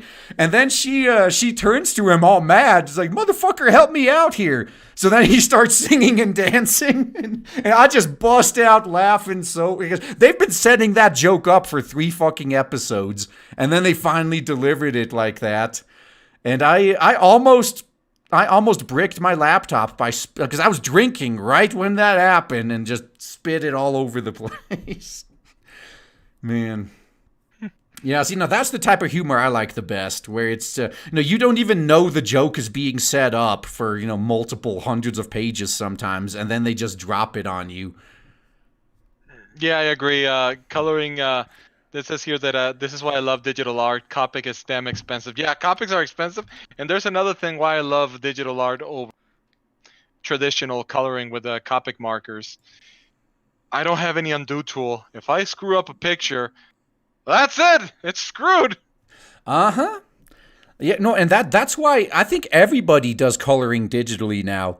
Yeah, because every time you buy original art, it's only the line art. Yeah, because now, yeah, the way all the professionals do this too. It's very rare. I mean, I don't think anybody maybe if your art style is more like a painting, maybe they do it like that. They still do it. I mean, people there's like it's like the digital. A lot of people say, "Oh, the digital market is gonna kill the print comics." It's like there's always gonna be a market for print comics, but digital is not something also that it's not gonna be there. It's just the market is gonna change. You're gonna have people. For example, I love digital art. mostly because I work on it. But I love having a comic. I love buying the trades. I love having a physical thing. I can. Yeah. Sorry, I'm sorry. No, Go to the bathroom and read it. yeah, I love both of them. Yeah, Hmm. I love having the physical books for home, but then when I'm fucking traveling like I will be next week, I don't want to carry around a library with me at the fucking airport. I actually like Exactly. the Comixology app on my phone. Yeah, because if you use Comixology on the desktop and you're just sick of all the issues with it, yeah, it fucking sucks. Just download an Android emulator and use the app. Because the app is actually good. So, yeah, that's a lifesaver. I could, when I'm stuck on an 8 hour fucking flight, I could actually read 8 volumes of manga without having to carry them with me and risk getting them damaged or stolen or confiscated or whatever. Hmm. Yeah, I think both are awesome. Oh, I got some more chats here. So, Changus Khan, thank you for the 5. Yo, RG, caught the stream just now because YouTube never notified me. Take some shekels. Well, thank you, man. And then YouTube is just like that. And I guess this stream was. See, some people were asking, so why is there so much fewer people than usual? Well, yeah, that's because this is an off-schedule stream. Yeah, if it was a. Yeah, that's the reason I stream on a schedule is because YouTube likes to not notify people. So at least Hmm. everybody knows. I mean, I'm telling you guys now. The week after next, I'm not going to be able to stick to my schedule. Time zones just don't match up anymore. So I have to warn you guys now, but that's going to be a rare exception. And then Inquisitor Akeem, thank you the 5. Is it just me, or is the opening song of Reviewers, does it sound like a Village People song? Yeah, I think It it looks was. like YMCA. Yeah, no, they took the. I think they took the YMCA song and then Hmm. just changed it up a bit. By the way, looking forward to Blade Devil. Thank you, man. So yeah, that's launching tomorrow. So we're just having a pre-launch hype stream now. Yeah, for while doing some live coloring, you can see how a true professional does his craft yet again. This time it's a different professional than usual, but yeah, we got a lot of good shit, man. We got a lot of good stuff in the pipeline. Yeah. Getting 3 years out of rust out of it, but I think I'm doing it quite right. Yeah, It's like riding a bike. You never forget. yeah. Actually, this is one of those things, man. If this is the perfect time to jump back into comics, if this is what you want to do. Oh yeah, but I'm Yeah, going indie, man, because I'm not going. Well, if look, here's the thing: if I get a coloring gig, yeah, I'll get it. I mean, it's money, but I want to do my own thing because I know that it's gonna be a horrible, horrible fight to. Hey, I want to do this. Oh no, you can't do this. Why can't I do this? Because you can't. Wait, what? yeah. That's what I fear. That I'm gonna try coloring, and I'm gonna, you know what? I'm gonna color this like this, and I don't know. You cannot do that. Why? Because those colors are triggering to some people. Like, wait, what? Oh God, yeah. Oh, yeah. So Toxic Man Baby was like, yeah, this time it's an actual professional. The usual guy sucks. Yeah, Ah, that's not true, man. I've seen your work. yeah. It's pretty out there. Oh yeah. No, I see. No, his. Yeah, his only problem is his work is too good and detailed, so it takes a lot of time. That's the only down. I mean, I'd say, no, yeah, Toxic is just like Ethan. Like he does really good work, but it takes forever. So that's why we have to do all these things to to help speed things along. I mean, again, we could release Blade Devil every month if you like Squirrel Girl art, but we don't want that, do you? So there you go. Ah, I feel dirty just by thinking that's actually a way of doing the art. That I feel dirty, Yeah. honestly. Like I spent years training myself. I didn't go to school. I didn't go to any art school and everything. I'm one of those guys that, oh, I want to learn how to color, and I grabbed the freaking computer and I started working with a trackball. Then I got lucky and I got it printed by a company, and those guys taught me everything else. They taught me the ropes. Yeah. And but don't be afraid. Just keep doing what you love. Look, if you really want this, if you really want to work on a comic, things are gonna happen. But you Oh. really need to work it. It's not magically just gonna drop on your lap. Oh, we got some feedback. So speaking of toxic, says the middle of the iris is a little bit redder and darker. The middle of the okay, got it. So the pupil, I guess. Yeah. Yeah. Or is it? Yeah. So I guess no.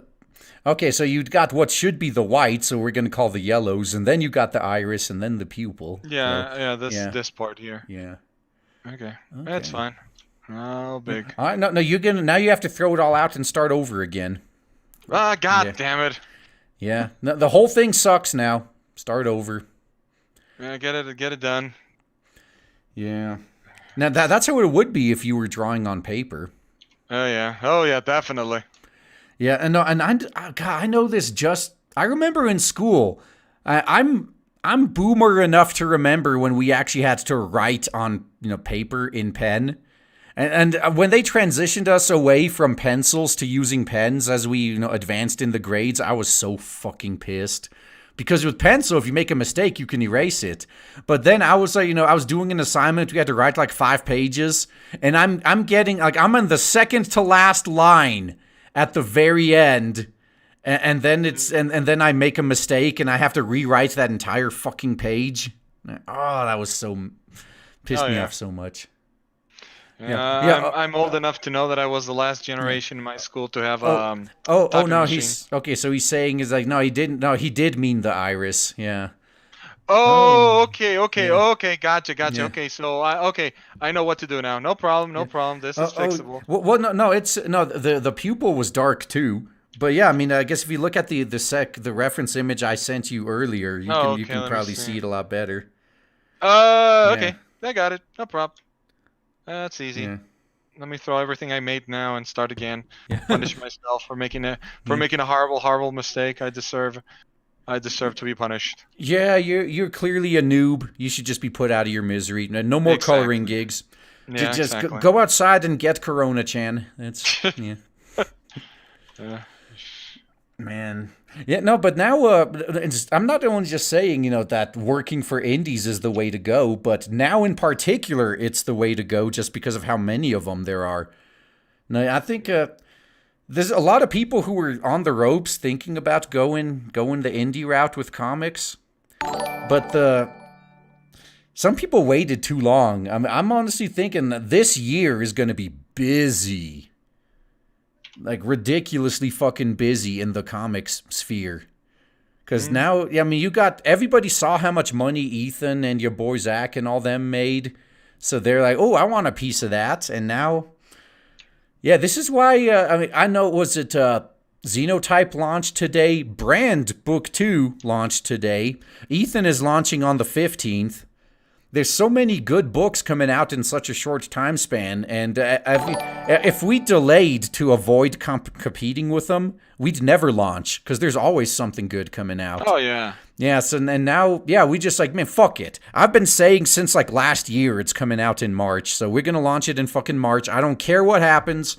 It's launching tomorrow. So the only thing that's going to stop this is if one or both of us die. Yeah, that's that's all. That's the God damn. I still need to finish the campaign page by adding that risk, because everything has that risks and challenges section. Maybe I should add that back in. It's like no, because this is something that I think all you guys should do as well. Because you guys keep, because I keep getting people asking, oh, how do they get in? How do they do this? Honestly, you should have the money up front. Yes. Yeah, you should. You have a day job. Don't rely on this for your income. And then pay an artist, whatever their page rate is, pay a colorist, get it done. Or if you're the artist yourself, that makes that part easier. Well, pay a writer also, if you need one. And here's the most important thing. Never, ever offer exposure. Yeah, no, see, that's why I use that as a joke.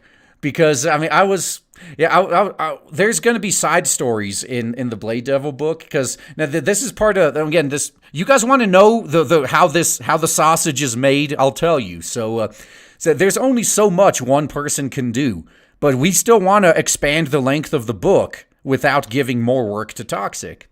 So the way we're doing that is we're adding side stories and prequels and things like that, what were these characters doing shortly before the main book started, like that type of deal.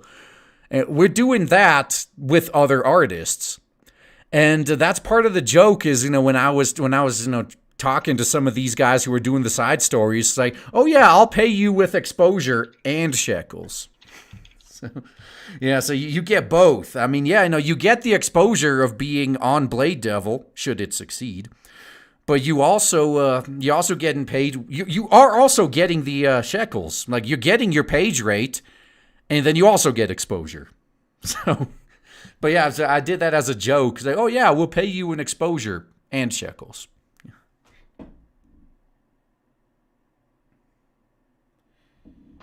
Oh man. Oh, okay. I guess you're okay. I see. You're talking off screen there. Yeah. So that's yeah, that right there. That's a little bit of a little inside scoop there. Yeah. Yeah. How we're kind of expanding a little bit just by yeah, we're gonna expand the book by doing side stories because yeah, Toxic's too busy making the book. Yeah. Oh, RGE still sure loves his sausages. Yeah. Well, I mean, I have to handle my own at least 7 times a day. Damn. Yeah. That's why I love working from home. It was so hard to do that when I worked at the office. Oh man, Yeah. working at Yeah. my job is a pain in the ass. I would sometimes I wonder why I remember what happened, and then but I'm gonna come back. There's the thing. It's like one thing is like, and this is something a friend of mine told me that worked for Marvel back in the day. I think he now retired because he got married and all that. He told me, look, man, you want to work on comics? First thing you have to understand is that you have to be love comics, and I mean love them like insanity. Why? Because only a madman would work in this industry, and it's true. You really need to love it, but it's really gratifying. I mean, I'll be honest. The first in '05 when the first published comic I did I got in my hands and I saw my name in the credits. I was like, it's a really amazing feeling you don't know how to explain. Is when you see your name there and something that you published that got published, something that you did is being read by people probably outside of your country, Yeah. and you're like, wow, there's people that actually like. For example, when I got that when I worked for Dark Horse back in 2017. I remember a person that I know from Australia called me and says, "Hey man, I got this comic," and he sent me a picture, and it was a free comic book day where I worked on for Buffy the High School. And I was like, "Wow, that's insane." I mean, there's a comic in Australia that I worked on, and they gave it over there. Yeah, no, I love that shit. And see, my name is not going to be on it. Well, my real name. But I really don't. I actually don't give a fuck about that. It's just for me, it's enough to know that people are actually just going to read this and enjoy it. And that's also how I've been handling all the marketing and shilling I've been doing, even the trailer as well. I don't want it. I mean, some people, if their name brand is big enough, like oh, this book written by this person. Like, no, I don't even care about that. I want the book to sell itself. I want to sell the characters. I want to sell the story, not the. I don't want to do what fucking Crunchyroll did with High Guardian Spice. Oh god! Remember when they put that trailer out? They spent like 15 minutes just a Cliff Notes version. Oh. Oh, this shit happens in the story. Now let's spend the next 5 minutes talking about how diverse the creative team is. No. And you want to know what the sad part is? I actually saw the trailer. It actually appeared, the trailer, not a trailer, but a little bit of the animation of her Guardian Spice on the Crunchyroll. It's not that bad. Yeah, I it's agree. okay. Yeah. No, the animation is great. The art style leaves a lot to be desired, but animation okay. is good. It's Yeah. okay. The animation is okay. It's not top tier, but it's well done. And I'm like, if they only have kept quiet and just do this shit and not use look how diverse we are, because that's the thing. People don't care who's writing it or who's making it. Make a good show, and then people will look into it. Oh, look, there's a bunch of artists and they're all female. Well, that's interesting. They did a really good job.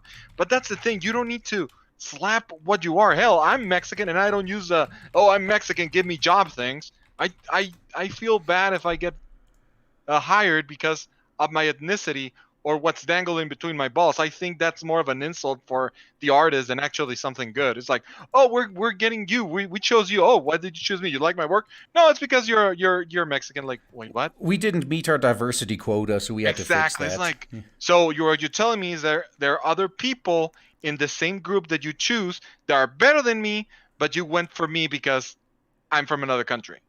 I would feel insulted for that, honestly.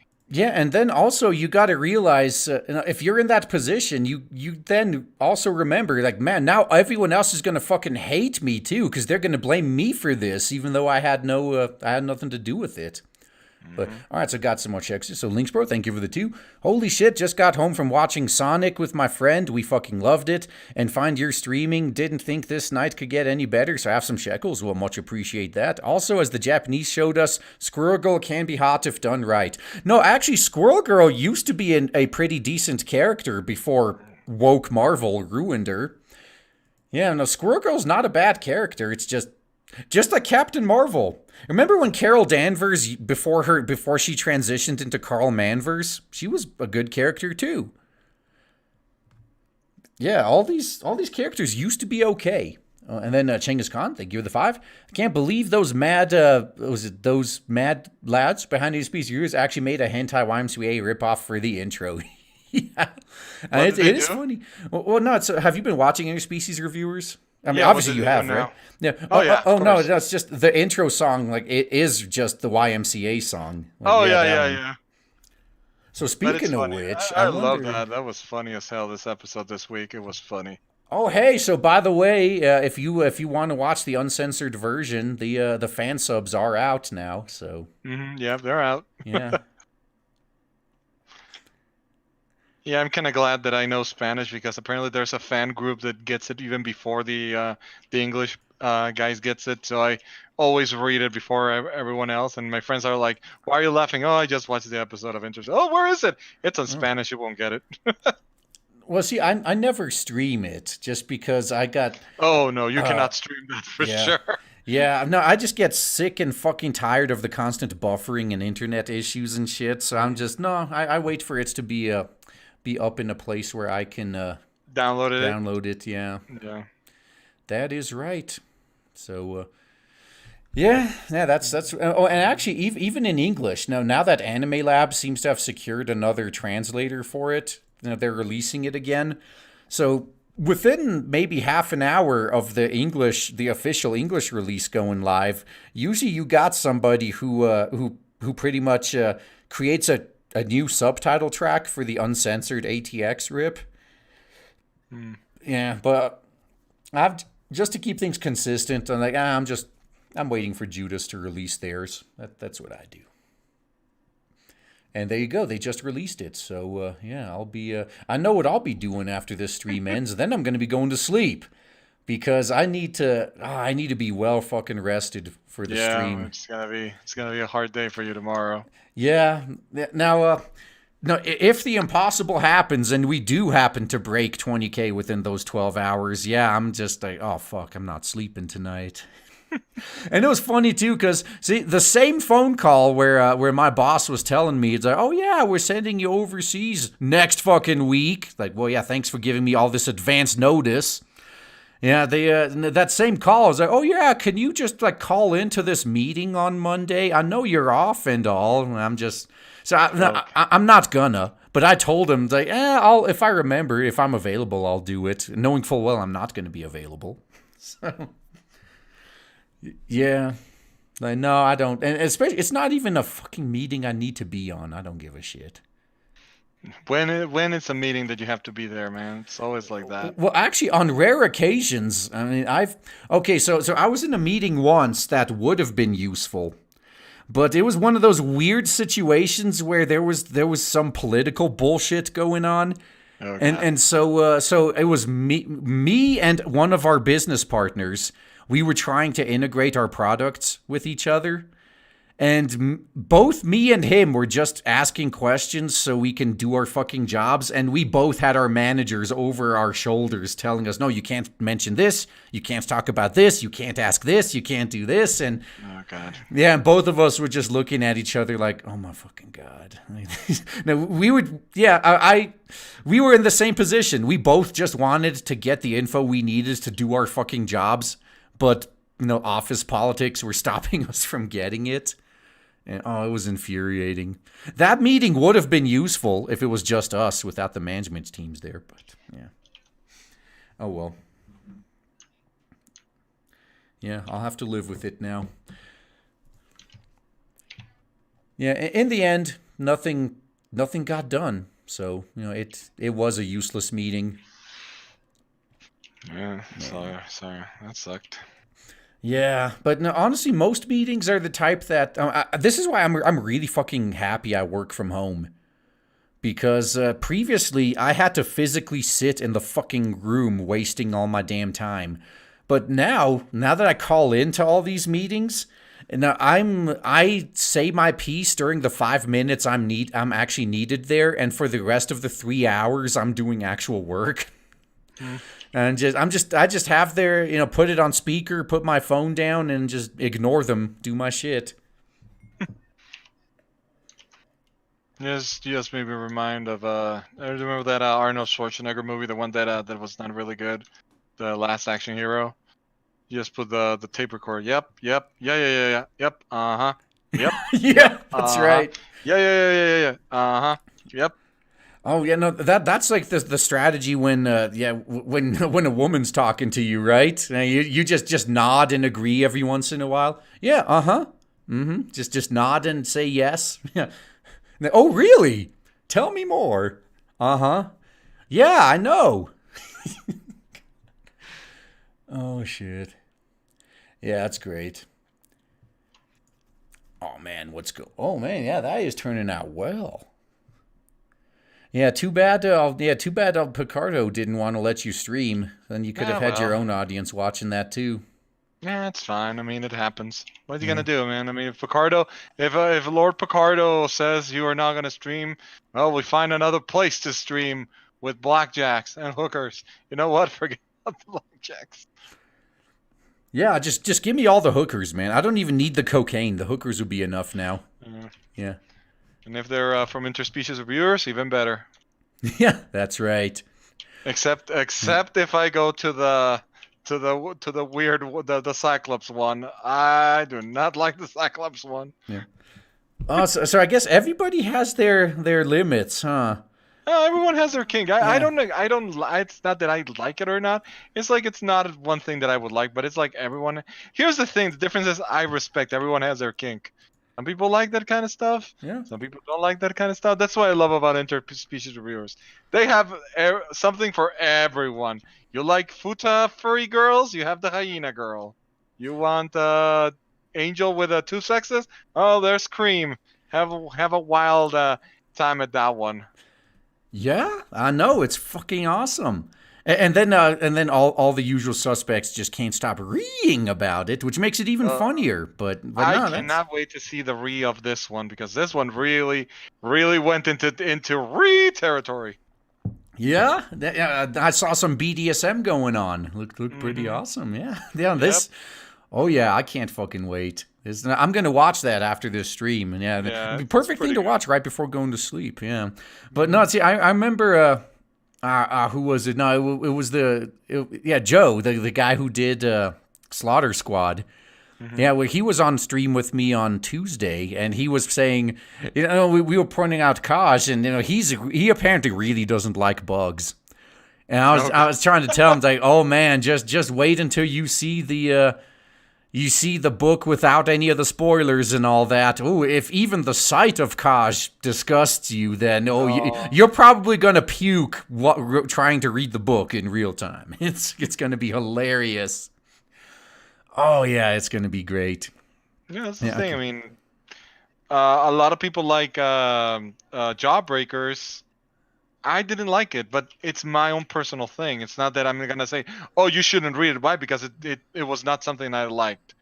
No, you like Jawbreakers? Go and read Jawbreakers. Buy Jawbreakers. Enjoy it. You like Cyberfrog? Go and buy Cyberfrog. No, that's the thing. The thing that pisses me off is like you're not getting a choice now. It's like it's our way or you're an evil person, and that's what it's like. Oh, you had diverse comics. No, I don't hate them. Oh, then you love them. No, I don't love them. I'm not gonna buy them. Why? Because they're not of my interest. But I'm not gonna tell you don't buy them. Who am I to tell you what to buy and what to not buy?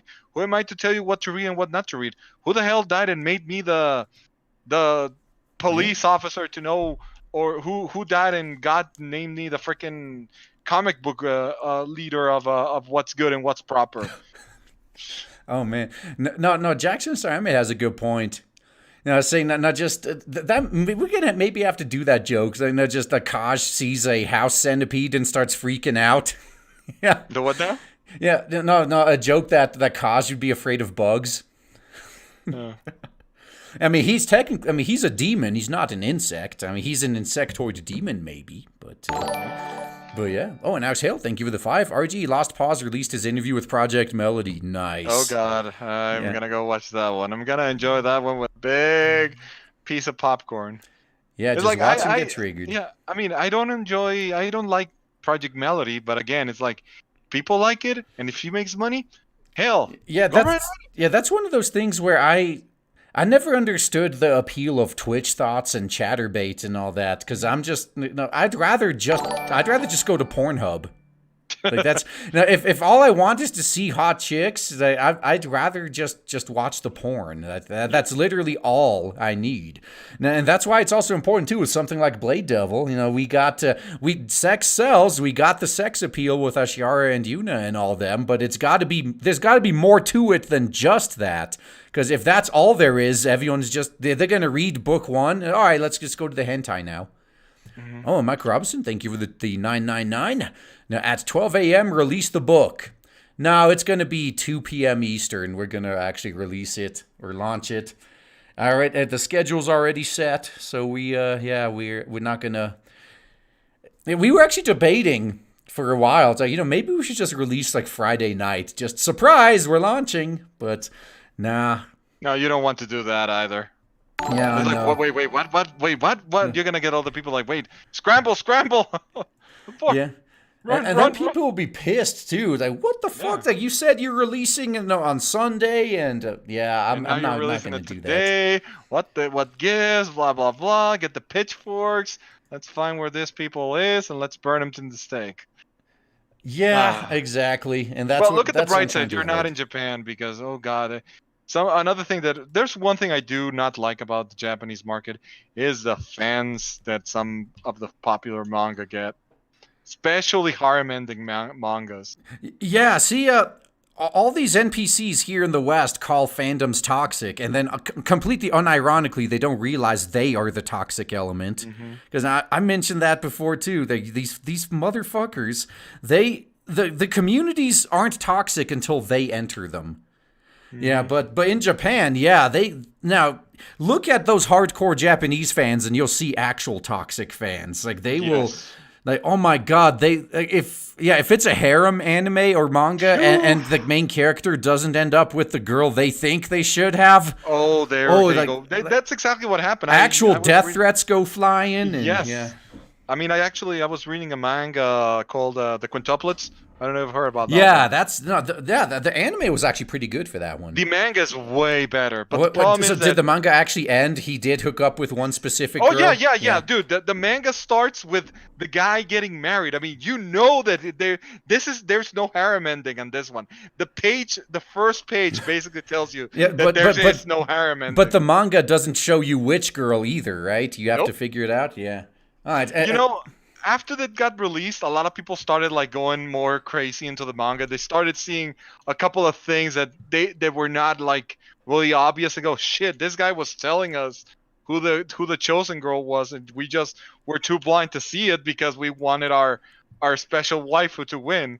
And dude, I mean, the American fandom was crazy when the chosen one appeared, and they were crazy and they were angry, and some people were like, oh, stupid Neji, why am I toxic? Exactly. And then, but dude, then it's like I went to the Japanese forums, and then I was like, holy crap, dude! There were people posting videos of them ripping the manga in half and setting it on fire, and I'm like, okay, look, man, I like anime as much as you do, but tone it down a couple of notches, and I don't know, maybe go see a psychiatrist because. That's not healthy. Yeah. No, but see, the Western equivalent to that, the destroying your property shit, I think would be And the funniest example I remember was the Diablo 3 launch. And I remember how horrible that was. And then there's people posting photos and videos of them destroying their collector's editions. And everyone else was just laughing at them. Like, Blizzard already got your fucking money. You think they give a fuck? That's the same thing I told. I was telling my people that were saying, "Oh, we're gonna do the same here over here in follow a Latin America group." I'm like, you do realize that they already got your money. What you're basically going to do is increase the sales of the manga. Why? Because you're gonna, after you do that and you realize how stupid you are, you're gonna go and buy them again. Yeah, and shit, when Sony decided to keep censoring everything, and I said, yeah, I'm never buying shit from them again, I actually had people asking me, oh, are you going to do a video destroying your PS4? No. I still want a Blu-ray player. Why the hell? I mean, I already paid for it. Exactly. If I destroy it right now, how the fuck does that hurt them in any way? Exactly. They already have my money. No. Yeah. It doesn't make a point. It doesn't show anything. You just destroyed something that it cost you $400 or $300, whatever you got it at what time. It's like it's the same thing with the manga. Like I was a big fan of Ranma 1/2, and when the ending happened, I just hated the ending. I felt I got jibbed after 10 years of reading Rumiko's work. Still, it's like, well, that's how it goes. So I'm gonna burn my mangas collection? Hell no! It cost me money. I may not agree on the ending, but it's my money. Yeah, and plus you could always you could make a proper ending in headcanon, I guess. That's about all you can do. Yeah, then I went, why would Rumiko do that? And then I look at what's happening with the quintuplets right now, the fandom, and I'm like, I think I'm starting to see why Rumiko didn't want to give an ending and choose like, oh yeah, it stays with Akane, or it stays with Shampoo, it stays with Ukyo. No, it doesn't stay with the end is gonna be open ending as I can freaking do it. Why? Because there's people outside my house with torches. Literally. Yeah. Literally. Yeah, that is. Ooh, I see, and that's. That's why I like games, because you could make your own ending there. Because they all these harem games, you got a path for each character, and then you got the harem ending. Yeah, and that's awesome. That's the one you have to fight for. That's the one everyone wants. Like, I can have the girl I want, or I can have all the girls. Yeah, but what if I want all of them? I can. Yeah, but you know what would happen now? Imagine if Visual Novel Games would get the AAA industry treatment. Could you imagine? It's like, you want the harem ending? Oh well, here's the $60 DLC. DLC pack with your waifu and every other girl in bikinis. No, even better. If hentai games got the AAA treatment, they would all end in NTR endings unless you spent $100. Yeah. Yeah, dude. You don't want some other guy fucking your girl? Well, that's gonna be $100. The $100 is the remove the fat dude that takes your girl in front of you package. Yeah, now that is something the AAA industry would do. Totally. I would not question for a second that they would do that. If their focus group said that's what would make them the most money, they would do it. No question. Harem ending second pass. Season pass. Season pass. That's right. Yeah.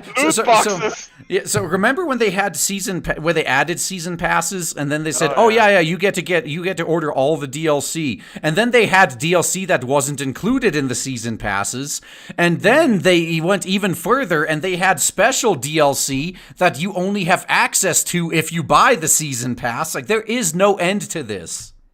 Yeah, pretty much. And people are just being milked now. And for what it's worth, as much of a fan as I was of Senran Kagura, fucking Marvelous was doing this. A lot of their games ran on the same engine anyway. But then they sold you the same outfits as DLC with each release. Like, I've already bought this like twice, and now you're making me pay for it again. Hey, look, at least they didn't go the volleyball extreme way. That Yeah. oh, you want the original suits? Oh, you can get them, but you can get them piece by piece, and you can only wear them if you have the entire if you get the entire suit. That was Wait, bullshit. wait, Dead or Alive Extreme 3 did that? So the Or last one, the last one they did, it was basically that the costumes were changed. oh no, it was Dead. It was the fighting game, Dead or Alive The fighting 6. game, Dead or Okay. Alive 6, yeah. Yeah. Yeah, the if you wanted the original skimpy outfits, I mean they were still in the game, but you needed to get them through the loot system, and you didn't get the entire suit. It was like piece by piece, and you could not wear the entire suit until you got all the pieces. And I was Oh like, god, that's that just to wow. force you to buy the. But see, honestly, who actually bought the game? Given how bad they fucked up all their marketing, that's the question. But I just got some more shags here. So Dom Ship, thank you for the dollar. Just got home with Taco Bell to go, and pleasantly surprised to see an RGE stream. Hopefully, you got some crunch wraps. Those are fucking awesome. Now, here's only one shekel because I'm saving my money for Blade Devil tomorrow. Well, thank you for that, man. I look forward to delivering on that. Yeah, the book, we're going to set, the estimated release date is December. So, yeah, we're hoping to get it out by Christmas. So, even if you don't like it, man, just get it as a Christmas present for somebody.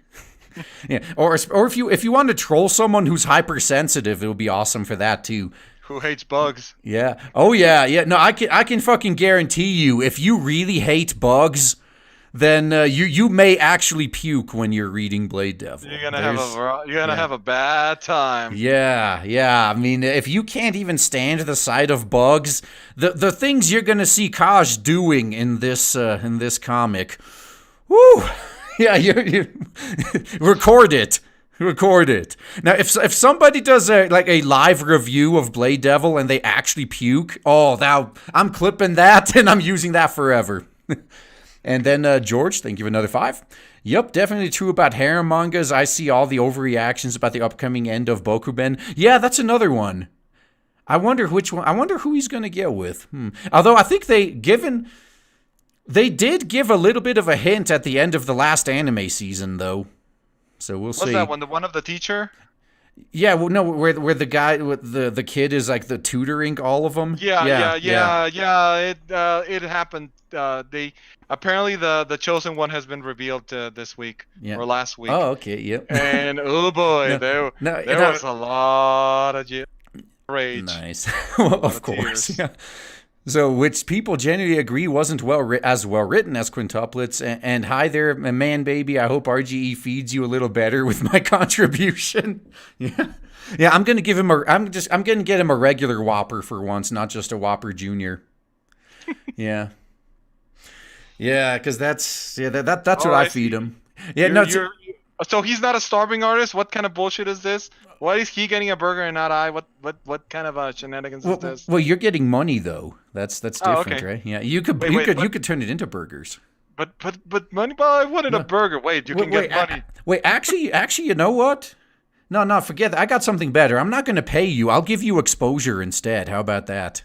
I heard artists love that. Yeah, I know, right? Yeah. Yeah, and by exposure, I mean after the stream is done, I'm going to turn my camera on and flash you. And there you go. Paid with exposure, bitch. Oh, Oh, now that you made me here, this is what I give every time I get an email when people tell me, "Oh, but we'll pay you with exposure." Give me 1 second. Let me just open the file. This is why I send them. Oh. Nice. Yeah, oh, classic Oregon Trail. Fucking love it. Oh man.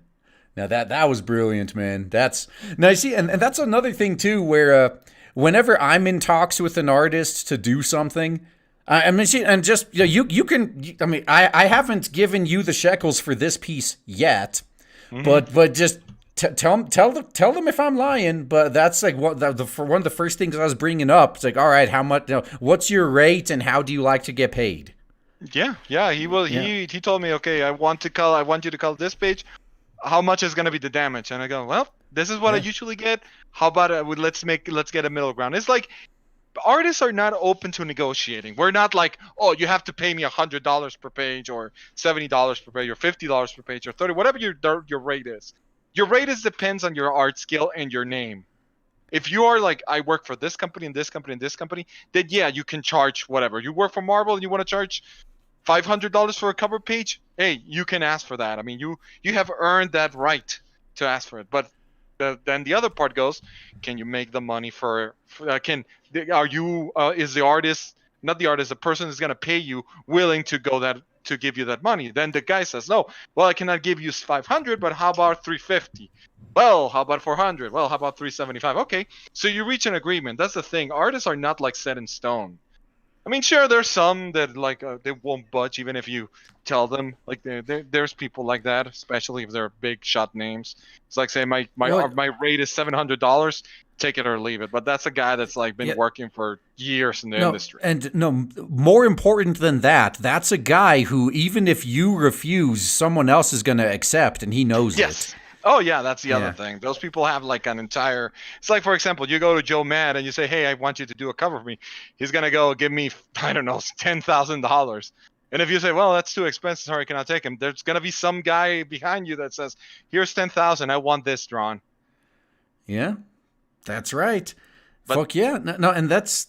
I actually learned the hard way as well how much some of these professional artists, cover artists charge. I mean, you're right. A lot of these people do that. A lot of these people do.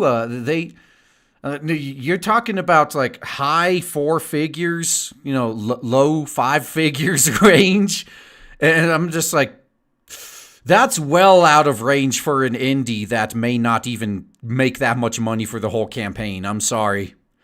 I am so sorry. Oh, now Yellow Flash is in the chat. Awesome, man. Yeah, although, what are you trying to do? Are you trying to test YouTube censorship or what? Yeah, he's just cursing like fuck, shit, ass, fuck. He's trying to get it. He's trying to get you demonetized. Careful. This stream is already not monetized. Booyah! I don't care. I don't give a fuck. Okay, so I think that the main character is done. Now we go to the beautiful backgrounds. I don't like it. Do the whole thing again from scratch. And I'm not gonna give you any direction. I'll just know it when I see it. You love those types, don't you? I'm gonna murder you in your sleep. Yeah. I'm gonna send Mexican ninjas to your house. I don't know where you live or your name, but they're gonna find you. They're Mexican ninjas. I pay them in tacos. Yeah. Was it at least good tacos? Yeah. Yeah, they're not Taco Bell. They're actual legit Mexican tacos. Wait. Are you saying Taco Bell isn't authentic Mexican cuisine? What? Bullshit. Yeah, I know. Look, I'll be honest. I like Taco Bell. I just don't consider it Mexican food. It's Tex-Mex. Yes, exactly. No, I keep saying the same shit. I like Taco Bell as well. But I've had Taco Bell. I've had legit actual Mexican food. There's no comparison. They're two completely different things. Mm-hmm. Yeah. Oh, Axel, thank you, the 5. Do you think people will go crazy when Toma and Misaka pick who they will go out with, or when when the Toaru series ends? No, people. Yes, people will. Now this always happens. Yeah, that's always it's always been like that with every harem anime. It's always like that. It happened with quintuplets. It happened years ago with Lapina. It happened decades ago with Ranma. It's always been like that. If there's a harem ending, there's gonna be blood. Between the fandom. If there's any ending, yeah. If there's an ending, or if there is an actual ending, you'd have to leave it open ended. Like, nope, no idea. It's either you leave it open ending or you have the guy end up with all the girls. Because if you don't do it, you're gonna have people bitch about you for the rest of your life. Even if you go the harem ending route, then they're still gonna complain. It's like, oh, my girl should have been the only one, and now she was clearly the only choice for him. Yep. Yeah. Now you see that kind of. I guess maybe here's the difference though, where if these fans just change their perspective, I mean, what are they trying to? I know a lot of these harem anime and manga, the main character is the audience insert character, which is why they usually have no personality. But how about you look at it this way? If your girl isn't the one that ended up with him, doesn't that mean you can write your own OC in a lot easier and take her instead? I don't see the problem there. Yeah, I know. I know that's the. I know. No, the thing is that I kind of think that Neji was kind of a brilliant asshole with the quintuplets. It's like, but my wife didn't win. You do realize that they looked exactly the same. They're quintuplets. Yeah. Well, looks-wise, they're the same, yeah, but personality-wise, Oh there's... yeah. But look, what? So No. technically, your wife did win. I mean, she looks Yeah. the same, right? No. Oh, no, you realize all the different times that they pretended to be each other in that anime or in manga? What makes you think they're not doing that now? Oh, dude. Oh, well, no, I cannot go through that because it'll be spoiled. Well, do manga work with the same thing as movies? After 2 weeks, you're free to tell whatever. It's been 2 weeks since the manga ending. Oh, wait, but there's the anime. But it's not in the U.S. though. That's the problem. Yeah. Okay, so I'm gonna keep quiet. But yeah, they have pulled they call it the quintuplets game when they all are the same and they say, okay, can you know which one is which? And I'm like, you motherfuckers. Yeah. Nice. Now, the funny part is, in real life, it is pretty fucking easy to tell the difference. Because even if they are like identical twins, identical, triplets, whatever, they may have started out that way, but shit, like even just things like moles, those aren't going to be identical between them. You could easily tell. You could tell them apart, even if they're trying to pretend to be each other. You know, somebody said that Naruto and Ichigo deserve harem endings. You know what didn't deserve an ending? Naruto didn't deserve to be with Hinata. I'll say that. I've never liked that thing. It was just like pushed by the fandom that they wanted Naruto to end with Hinata. Because when did Naruto develop feelings for Hinata all of a sudden? It's like, when did this happen? It's like Hinata has always been stalking the poor guy. So what you're telling me in this comic is like, hey girls, if the guy says no, just keep trying until he finally says yes, and you'll have your happy ending. No, actually, no, that's the thing. Like, did he ever refuse her advances, though? That's the thing. Yeah. Naruto never noticed those advances. Yeah, exactly. So that's why I didn't have a problem with it. I mean, if it was... Like if he actually told her no, and then but no, right. He finally noticed her, and then he realized, oh, I actually kind of like you too. Like, that's okay. I was okay with. I mean, to be honest, I liked Hinata way more than Sakura. I really did. Oh no, everyone loved her. But no, I mean that's why I was okay with that. But honestly, Hinata had two powerful reasons too in front of her. Yeah, I mean, but that too, but if Hinata had been like the psycho stalker that that despite him telling her it's like, no, I don't like you, I'm not interested, she kept fucking with him. Yeah, then I would have been like, whoa, what is this trying to push? But no, I mean, from the very first episode, it showed that she. I was hoping she'd get it, and she did, so that was good. Well, I'll agree to that. Yeah. The one that I really didn't get is how the hell did Sakura end up with Sasuke? That's the one that really irked me too. Like, okay, so how the hell did that happen? Yeah. Well, don't get me wrong. I mean, they got Sarada, and I like that character. The one from Boruto, the daughter. Yeah, cool. It's. Don't think about it. Don't think about it. It's I mean, it's the same thing. Like all these feminists shriek about how 50 Shades of Grey glorifies domestic violence and whatnot, but it's only women who read that shit. Yeah, I was gonna say, isn't that the book that everyone reads? Every woman reads. Wants you to read. Exactly. Yeah, that's what all the women read. And now, are you mad that it's coming out that they may actually like this stuff? No, I don't know. They're free to read whatever they want. Yeah. That's what I think. And Vassal Park, thank you for the $5 there. More than harems not having an ending. I hate when manga end very suddenly, like Oh My Goddess and Bakuman. Oh God. Well, Oh My Goddess. I mean, it took forever to Oh My Goddess to have an ending. I mean, we're talking 20 years. No, I think with that one, I think it's just. They were gonna milk it as long as they have the ratings, and I guess people finally got bored, and they're like, let's just end it. That's how I think that went. But no, I think sometimes you can't help it. Like if the creator dies, Well, It's, yeah, I mean, yeah, and sometimes it just gets canceled for low ratings. No, that's what I loved about.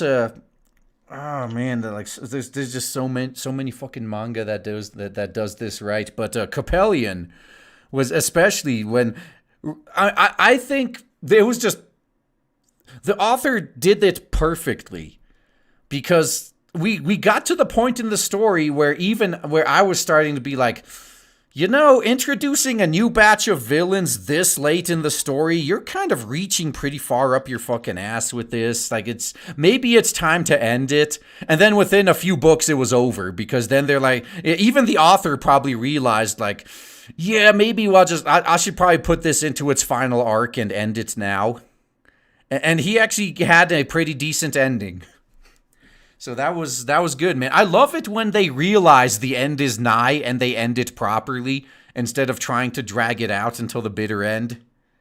oh, you mean like Naruto when they dragged the? I still say that Naruto got dragged because they wanted to milk it more because I never got the Shippuden storyline. It's like this could have easily been done where Naruto and everyone was still at that age. There's no like big thing or something. Well, maybe at some points, but it was like it felt a little bit that they pushed a little bit too long the story. At some points, I Yeah. felt like I think that they're trying just to milk this shit. It feels like Dragon Ball. You kind of feel like Toriyama went into Dragon Ball at one point, and then suddenly came Toei and says, "No, we want more money. Here, have more money. Do more, do more, do more." And to one point, the Toriyama said, "You know what? I'm tired. Here, do whatever you want with it." And then Dragon Ball GT happened, and Toriyama went like, "Well, that escalated to." And now he made Super, and I was like, "Well, this is how I would have done it." And like, oh, thank God. Yeah, that's one way of looking at it, and I agree with you. They were just milking it, and oh god, it was even more apparent with Bleach than with Oh with yeah, Naruto though. but you know what the problem with Bleach was? That Kubo was so bad at extending it that the fillers from the anime were better than the manga itself.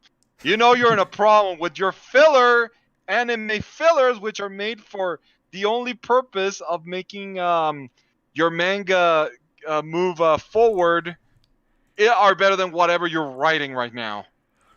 Yeah. Oh, and speaking of filler, this is why I think Oda did perfectly with One Piece. The way that he structured the entire storyline is just perfect to insert filler into and have it not seem like filler. Oda's a freaking Yeah. monster, dude. Oda's not human. There's no way that somebody Yeah. can make a manga last that long with that popularity. Yeah, That guy is and not even human. it gets better as it goes on too. Like I'm not getting sick of One Piece. It just keeps getting better. And not even that. It's like there's moments where you see he does something and somebody says, "Wait a minute." Didn't he kind of said that this was gonna happen? Like like 17 years, not 17, like 7 years ago in the first chapters or in chapter like 100. Yeah, but we're in chapter 900. Okay, let me go back to 800 episodes. Like, holy shit! Yeah. He actually finally put that thing after 100 chapters. This guy's keeping control of everything that he's writing. You know who Oda reminds me of? Oda's gonna be it's a Japanese Tolkien. That's what I say. He's a Japanese Tolkien. He has created an entire universe and has complete control of what's going on in his universe. Yeah, and like you just said, he never forgets it either. Yeah, and that's something he set up 700 episodes ago. Yeah, and then suddenly it comes out. But no, and then I also love too, I think didn't he also make canon some shit that happened in the anime filler arcs as well? I don't know, but knowing Oda, if he liked it, probably. Yeah, but no, just the way he structured his story, I think just that was the biggest. That's probably the first genius thing he did.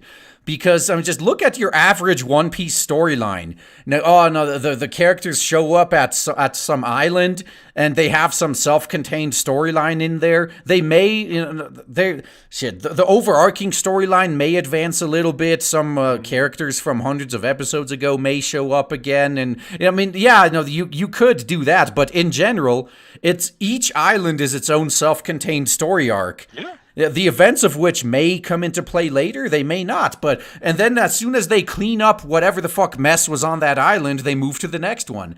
So Yeah, if they you move if to the next mess. yeah, and so if you ever need filler, this is the perfect story structure for filler. That you could just at any point in between two islands, they could insert however much filler they want, and judging and given the structure of the story to begin with, it doesn't even fucking matter that none of the events on this island are gonna have a long-term impact or not. Just create an interesting self-contained story to that island and move on. So yeah, One Piece has I don't skip the filler in One Piece when I'm watching the anime because the filler is actually okay. Yeah, so I'm pretty fucking impressed with that. So if he did that on purpose, if he structured the story that way just to make it easier for the anime to do filler, holy shit, good job. He probably did it. He's a genius of the anime industry. I mean, storybook telling and everything, dude. That guy's a freaking machine. Yep. I think the only one that reminds me a lot of Oda is probably Fred Perry with Gold Digger. That guy can write stories. Oh god, he's been out doing of that shit nowhere. about as long as I've been alive. Yeah, He's still doing it. Yeah. something years. I think he's Yeah. like the second longest, the third longest comic book run, and the second longest comic book run with a female as the main lead. Oh, if he keeps doing it, he'll get #1 for both. I guarantee. Well, it depends. I mean, as long as Sakai keeps making Usagi Yojimbo, he's still behind because I think that Stan Sakai is the only one. That one and another one is like the ones that have a longer run history. Well, I guess it's just a matter of who can outlive the others. Yeah. Yeah, pretty much. All right, so then K-Tub7, thank you for the $10. Oh, nice Punisher icon there. Now, 100% agree. I view the harem ending as a bad ending for me. I like it when the girl doesn't get shipped with the main character. She's fair game. If I get isekai to that universe, you never know. Yeah, that's right. Yeah. There's always Truck-kun. There's always Truck-kun. Uh-huh. Yeah, that's so fucking true. I mean, and that's what I was saying. Yeah, I mean, if the girl you wanted doesn't get with the main character, hey, that just means you can self-insert. You could put your OC in there, and I'll take care of you. And Alex Halo, thank you for the do. The front page also has their own story as well. Oh, what for One Piece? Sorry, go ahead. No, what are you trying to say? But the bad side of that is that then you have to create, the OC will have a trench coat, wear always sunglasses, have a very tragic story. Probably got trained by Batman, Superman, Ichigo, Naruto, and Goku simultaneously. More importantly, this OC is actually the biological child of both Naruto and Sasuke. Don't ask questions. Goku. Yeah. And has Namekian blood. Uh-huh. You have to put the Namekian blood there. Always the Namekian blood. Yeah, see, Toxic knows. You can insert your OC in her. That's right. Yes. Yeah, that's... Man, it's fucking awesome. Or you could just make your own. I mean, that's... a lot of the... A lot of what I ended up using for Blade Devil was actually, from the stories I created while playing those dungeon crawler games. Where you create your entire party, but it has, like, no storyline. The characters have no personality or nothing. Like, they're just party members. Yeah, so I created backstories and personalities and everything for them. And every situation, I was imagining how each one would act. Yeah. I had a lot of free time on my hands while playing Etrian Odyssey. That's right. That's fine. I mean, look, a lot of people say, "Oh, you create these weird stories." Yeah, well, it's my... I mean, everyone has their own personal what's the word I'm looking for? Like, for example, would somebody ask a commission to some artist? It's about his OC with a character that they want. It's like like people go and frown upon it. It's like, dude, it's a personal fantasy. That's the word I was looking for. It's your personal fantasy. I mean, there's a limit, of course. I mean, and I've known this because I've been working on comics. There's one thing when it comes and asks you for a commission that, can I have my character banging this character? It happens in the anime, in the comic book industry. There's some people that are gonna ask you, "Hey, can I have my OC fucking your character?" and some artists are okay with it. Some guys are not okay with it. However, there's a difference between doing that and then the guy that comes and tells you, "Hey, could you put this character in your comic?" Oh God, yeah. Now, if you want to do that, I mean, if you're dealing with a creator that wants to do that, then they're gonna, like, say they're gonna put out an Indiegogo campaign where that's one of the tiers. Yeah, but no, that's and see, there's an easy way around that too. Like, if you go up to somebody and ask, "Oh, hey, could you draw my OC screw in your character?" No. All right, then just go to the next table down. Hey, could you draw my OC screw in his Yeah, character? Yeah, that's yeah. No, I'm not saying that it's wrong or right. I mean, if the artist is okay with it, I mean, more yeah. power to him. But the thing is that okay, there's a difference between asking for a personal thing to be a personal fantasy of yours, and the other one's like, I want this personal fantasy to be To be canon. yeah, that's I want my head canon to be no Yeah. actual canon. Yeah, And I have seen that's true. some people that go like, no, and they go like berserk. They go, but I made this character specifically for your comic, and the guy goes like, I can't. And look, I know this artist had the perfect reasoning to tell them that they couldn't put it. It's like, look, I cannot do it because it's not like my comic. It's not that the comic I just pulled it out of my freaking ass. The comic's already written. I am just telling the story. I already have the situations and everything that's gonna happen in the comic. So it's not that I cannot I don't want to put your character, is that I already have the story written. I cannot change it just for the sake of it. And also if I do that for you, I have to do it for every single person that has to ask me to do this in all my years working on comics. It's like you're not the first person to ask me this, and you won't be the last. But I cannot add it because if I do that, then the other person will find out and come and ask me, well, if you let this guy, why didn't you let me? And then we get into trouble. Oh yeah, and another thing, like we saw with Ethan actually, when we had that sketch tier for Cyberfrog, Oh and God. it was all the same sketch, and people were asking him, like, well, why don't you just sketch different things if you're sick of drawing that same head sketch? And he said, I can't, because then you're always going to get one person who likes someone else's sketch better, and they're going to just be disappointed that they didn't get that one, and everyone it just creates a bad atmosphere. Yeah, it So does. yeah, you're gonna have to if you want different sketches, you're gonna have a separate tier for each one. Now, or That's a maybe good idea. the ability to or the ability like, oh yeah, if you get this sketch tier, you're gonna tell us what you want sketched, like something like that. Because otherwise, yeah, if he did random ones.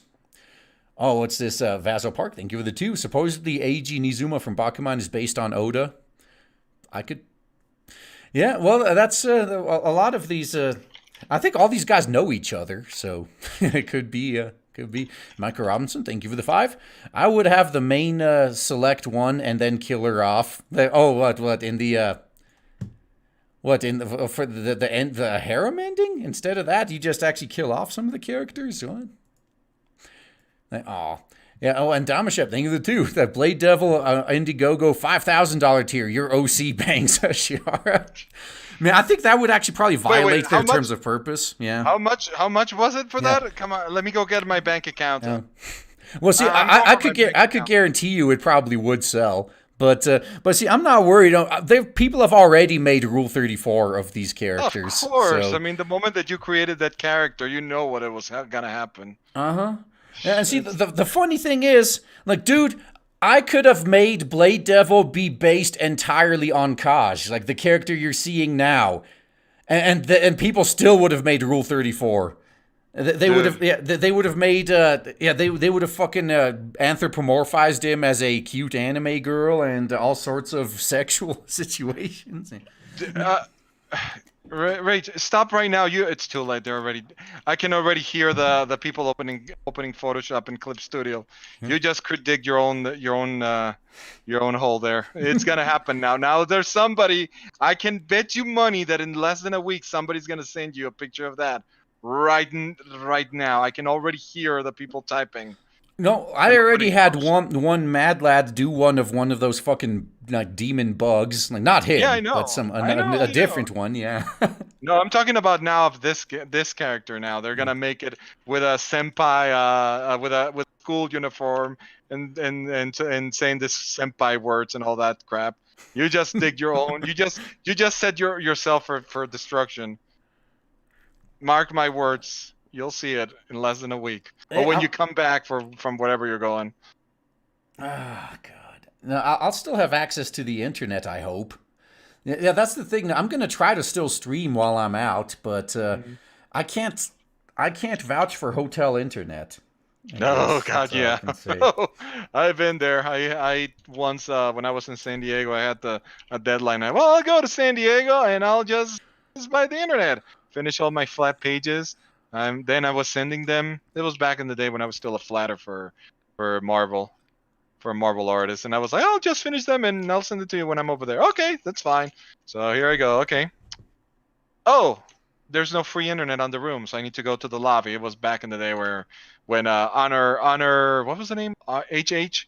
What was the name of the Honor, those hotels that had the double H thing? Hilton? Yeah, Honor Yeah, Hilton, the Honor yeah. Hilton service. Oh yeah, we don't have internet on the on the hotel rooms. You have to get, well, they have it, but you have to pay like $35 per night. Like fuck that. Or you can use the free Wi-Fi on the lobby. I'll use the lobby. Thank God I had a laptop.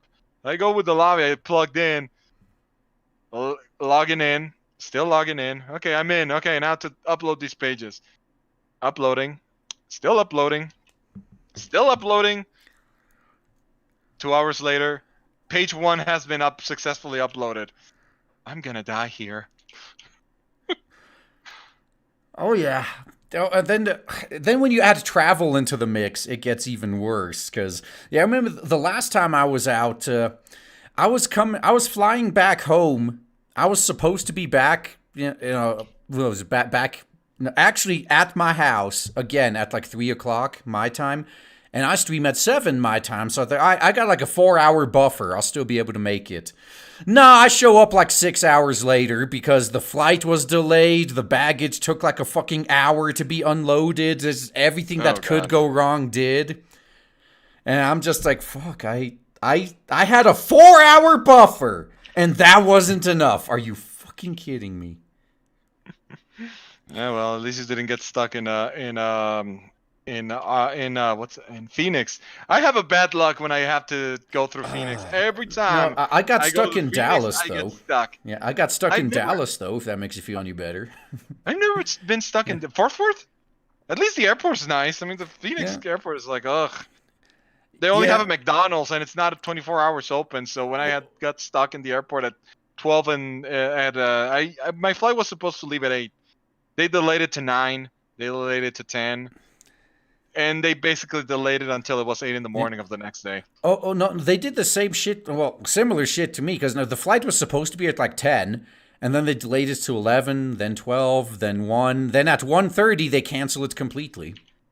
Oh, that's the thing. They And didn't cancel it completely because if they were to cancel it, they would have to give us free free hotel. hotel, yeah.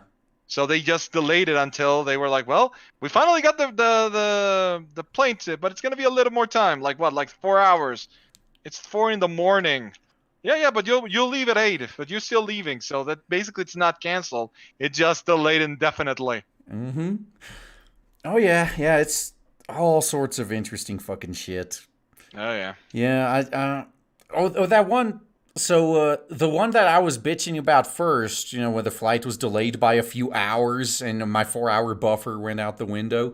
No, that one, it was already delayed by like an hour and a half, and then they finally boarded, and then they got on the intercom. It's like, oh yeah, we had all these delays, but we're gonna get off the ground as soon as possible so we can make up for it. 2 hours later, still sitting at the terminal. Yeah, sure you are. Yeah. Yeah, Oh, at this point, if you want it super fast, you better give me a freaking Concorde. uh-huh. Or a teleporter, but yeah, no, actually, Toxic Man Baby's got my back. He's telling me, "Don't worry, RGE, I'll do your show during your absence." And then when I come back, your account has been terminated. Oh god. Everything's on fire, and just Toxic is sitting on the flames of your chat room with a big cup of coffee, saying, "This is fine. Yeah. Everything's Yeah. fine." I'm sure he'll fix it. It's not the first time he's been through this, right? Right? I actually have had my channel deleted before, so Yeah, I heard know. about that. Yeah, Was it deleted by YouTube or just? No, it was YouTube. They terminated my channel, and I wow. appealed it. And then 3 days later, they were like, "Oh yeah, okay, you can have it back." But they never gave me an explanation as to why. I never had a strike or any of that. It was just one day I log in and I get the message that my channel's been terminated. Like, what the fuck? Yeah. And then I got the email saying my channel has been terminated, but no explanation. Like nothing, just, oh yeah, we've determined you violated our guidelines, so you're gone. So it's kind of like Blizzard when you get banned, and well, why did I get banned? So I don't get banned again. Cannot, because that's against our policies. Like, so let me get this straight. You banned me, but you're not telling me why I got banned, so I can appeal it. So I can't appeal it because I have no idea why I got banned. Did I got banned because I don't know? No. Oh no! I'm ugly. Now I forgot which site it was, but no, chat. If you guys remember, let me know. But there was this one site where, or I think it was it was a game. It was a game. One guy got banned, and when he asked why, they refused to tell him because then he can use that knowledge to evade future bans or something. Oh like, yeah, what? that was the guy from World of Warcraft. Yeah. Oh, yeah, it was the guy from Classic, okay. Yeah. from World of Warcraft Classic. He played Yeah. he went on a trip and he was playing the game with his family, and then he got banned. And when he opened a ticket, they didn't want to unban him. And eventually they unbanned him, but he knows that he got unbanned because of just because he had a large audience. Yeah. Yeah, exactly. Yep. No, it's the same. Yeah, it's the same shit when dealing with YouTube. If you have less than 1 million subs, nobody, they don't give a fuck about you. Yeah, unless you could get some giant YouTubers to raise a big enough stink on your behalf on Twitter, they're not gonna do shit. Yeah, but if you got more than that, I mean, goddamn, you see like H3H3, they got their channel, or they got, no, not their channel, they got one video demonetized because their auto captioning feature misrepresented what Papa John said, and they claimed he said the N-word, which is kind of it was kind of ironic, given why he got fired, but he contacted YouTube about it, and they had that shit fixed within a few hours. Yeah. All the rest of us, like my channel would just get fucking nuked and they wouldn't care. So. No, that's the power of being popular, I guess. Yeah. Yeah, that's right. Yeah, and they if you're big enough, you have a whole different set of rules. And see, and God no, I think it was actually H3H3 again of all people exposed that shit on Twitch, where they did a collaboration with somebody on Twitch. And that person got their channel, their account, their channel was deleted, but H3H3 wasn't. And they asked them about it. It's like, dude, no, we were, that was a collaboration. We both did the same thing. How come they got deleted, but nothing happened to us? Like, oh, you're a Twitch partner. You got special privileges. Like, oh, okay. At least they were honest. Yeah. Yeah, well, yeah. Yeah. That is true. Yeah. Oh. Yeah, got some more shekels coming in. Gonna have to refresh this here. Yeah. Okay. And so feminism is cancer. Yes, it is. Thank you for the $10. Now, what I find worse than about motel internet is when they only have a 2 gigabyte max per login. Yeah. So you end up having to put 5 or 6 logins just so you don't run out of data in less than 5 minutes. Yeah. If you fucking stream or download things, yeah, you're fucking right. That is. Oh, that was the. Oh my God! I actually got real lucky. I went to Monument Valley before and actually stayed at a hotel that has internet, because there are still hotels in current year that have no internet, not even a lobby internet, like literally no internet whatsoever. And I could see if you advertise yourself as such, like, oh, this is the place you go when you want to disconnect from that toxic shit. There's a place where you want to go when you want to go and die. Yeah, no, I agree with that, but no, I mean, luckily we had one that had the internet, but it was almost like the entire hotel was sharing the same dial-up connection. Yeah, sounds like honor rewards. Yeah. Oh, you want the good internet? Well, you need to join our exclusive premium package. It's like, I go to a hotel like 3 times a year. You want me to buy a $40 thing just to get there? And it's not yours every time. That's another thing. Yeah, but see, no, they do that on purpose, because then if you pay up for that, you're also going to be more likely to specifically look for their hotels and pick them, even if other cheaper options exist. So yeah, it's all part of the plan.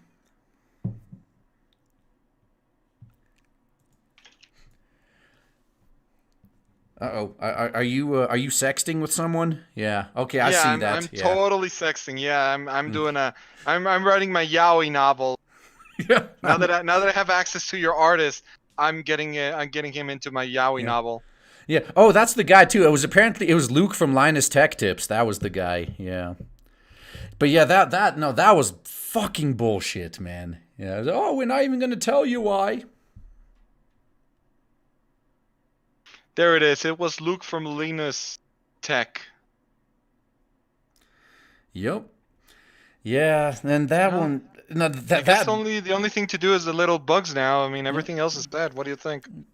Yeah. I mean, anything else? I think he may change some things as That's he's. fine. Yeah. I mean, depending on if we want to maybe add some crystals or something to the background or whatever, he may change it. But no, that's looking. I think that looks pretty good. Yeah. One question.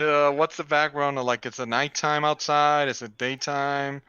I don't know. I was thinking that was just further into the cave. Or it's further Yeah. into the cave to make it Yeah. darker and more Yeah. purplish and into the void of my soul, or where my Wait, soul used to be. wait. You have a soul? Well, I used Yeah. to have one, then I decided to start working doing flats for Marvel, and Mickey Mouse pretty much pulls your soul, put it in a jar, and from time to time he takes a pitchfork and hits you on your soul to have some fun. Yeah. Hey, that sounds like exactly how what I do to motivate Toxic in his cage in the basement. Yeah. Seems to be working. Yeah, he seems to be doing that. He's saying there too. He's probably not going to change much. It looks pretty good. Yeah. Oh yeah, and yeah, he confirms that is deeper into the cave. Yeah. Okay, time to Yep. play. So let's see a J- little bit of what color should I use? Deep purple.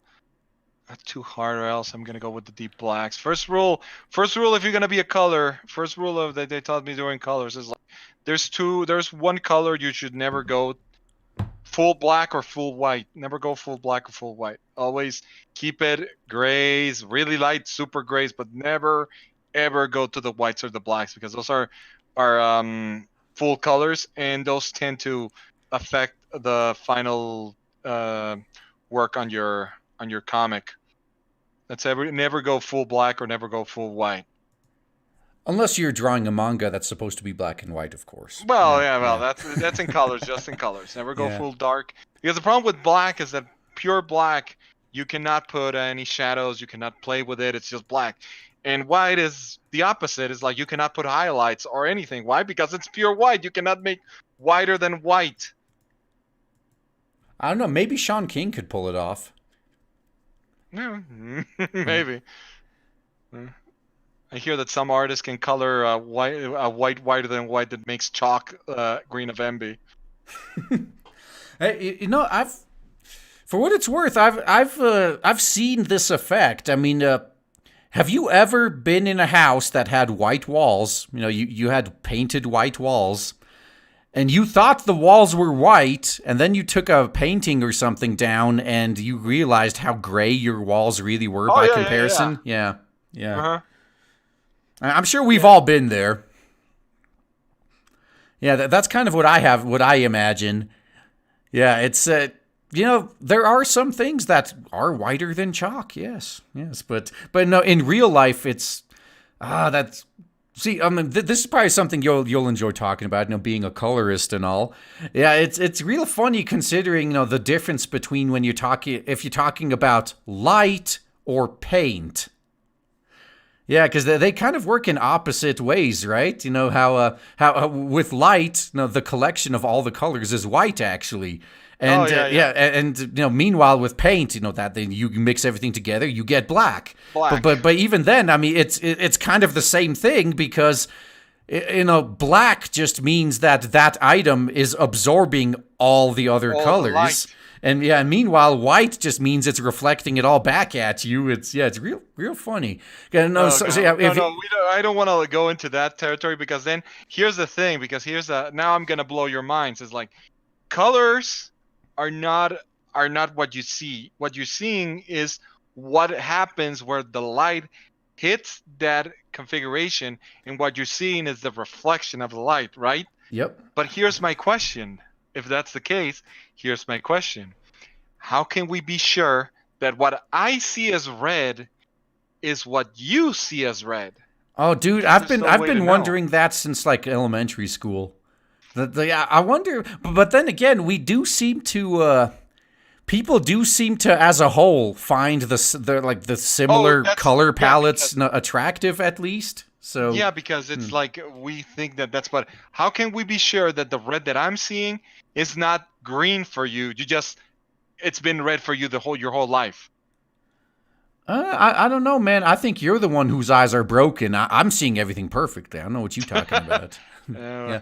I think the only one that can answer us is probably that shrimp in the ocean that can see in all the spectrums of the light.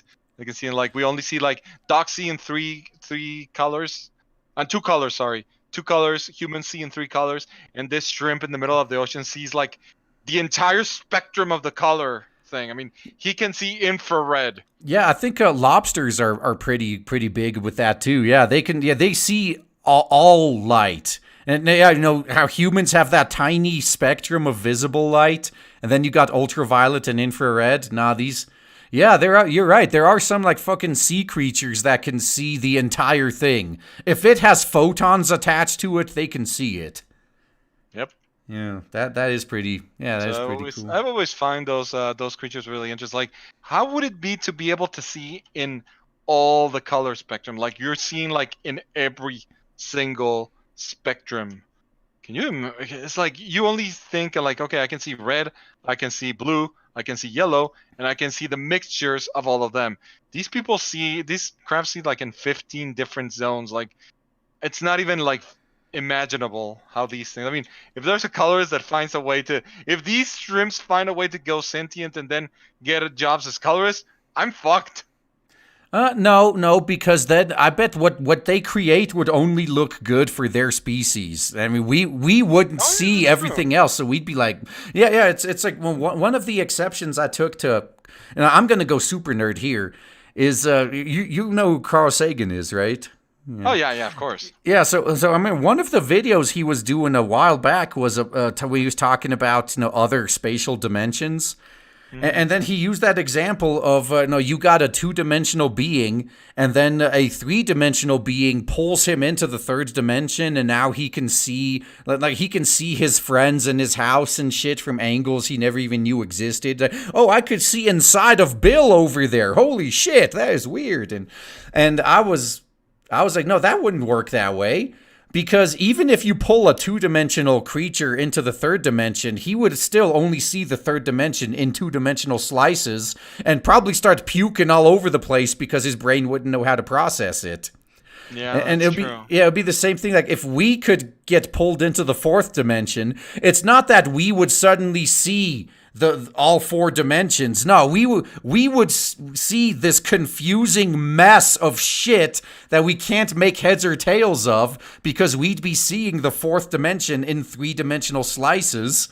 And ooh, yeah, that's it'll basically look like an acid trip, I imagine. Yeah, that's true. That would be true. Yeah. It's a shame though. I would love to see how everything sees in quadruple color dimensions. It would be cool to see it. Yeah, no, But then even again, I would need to have like super advanced eyes and your brain because and brain. your brain would also have to be enhanced to process that. Yeah, that is true. Yeah, because I mean it's the same thing with the dimensions. Even if we could perceive the fourth dimension, if our brains are still operating in three dimensions, it's not going to change anything. But you know what the So worst part would be? That I would have to be careful because now I would have to be careful not to assume the gender of the colors. that's true. Wait a minute, people in chat calling me a nerd. What the hell? Why would you do that? Oh, I think it's because you know who Carl Sagan is. yeah. Oh, they're saying no. Campaign launches at 2 p.m. MST. No, campaign launches 2 p.m. Eastern. Yeah, I noticed that. I don't know why, but I think most of my audience seems to be there. So, yeah, that does seem to be the thing. So yeah, 2 p.m. Eastern tomorrow. So 15 hours from now, roughly. That's when it'll launch. Man, yeah, you cannot grasp the true form. Exactly.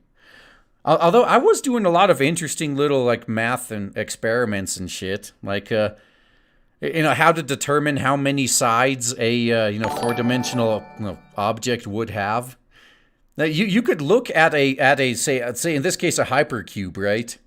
And then count the number of cubes within it effectively, or at least not cubes but six-dimensional object. Yeah, because was it the hypercube is a three-dimensional reflection of what it would look like. Kind of like how if we drew, you can draw a quote-unquote cube in 2 dimensions, but that's just like a reflection if you shine a light through a cube. Yeah. Oh yeah, I heard of that one. Yeah. Yeah. There's all sorts of. Yeah, you could so you know what, when you unwrap if you turn a cube into, if you unwrap it into 2 dimensions, you know how you got that T shape basically, right? How you got the 4 squares and then the 2 towards the top, you almost got a cross. So yeah, if you unwrap a hypercube into 3 dimensions, it would be that same thing, except they would be cubes, and that area at the top would have a cube on all 4 sides.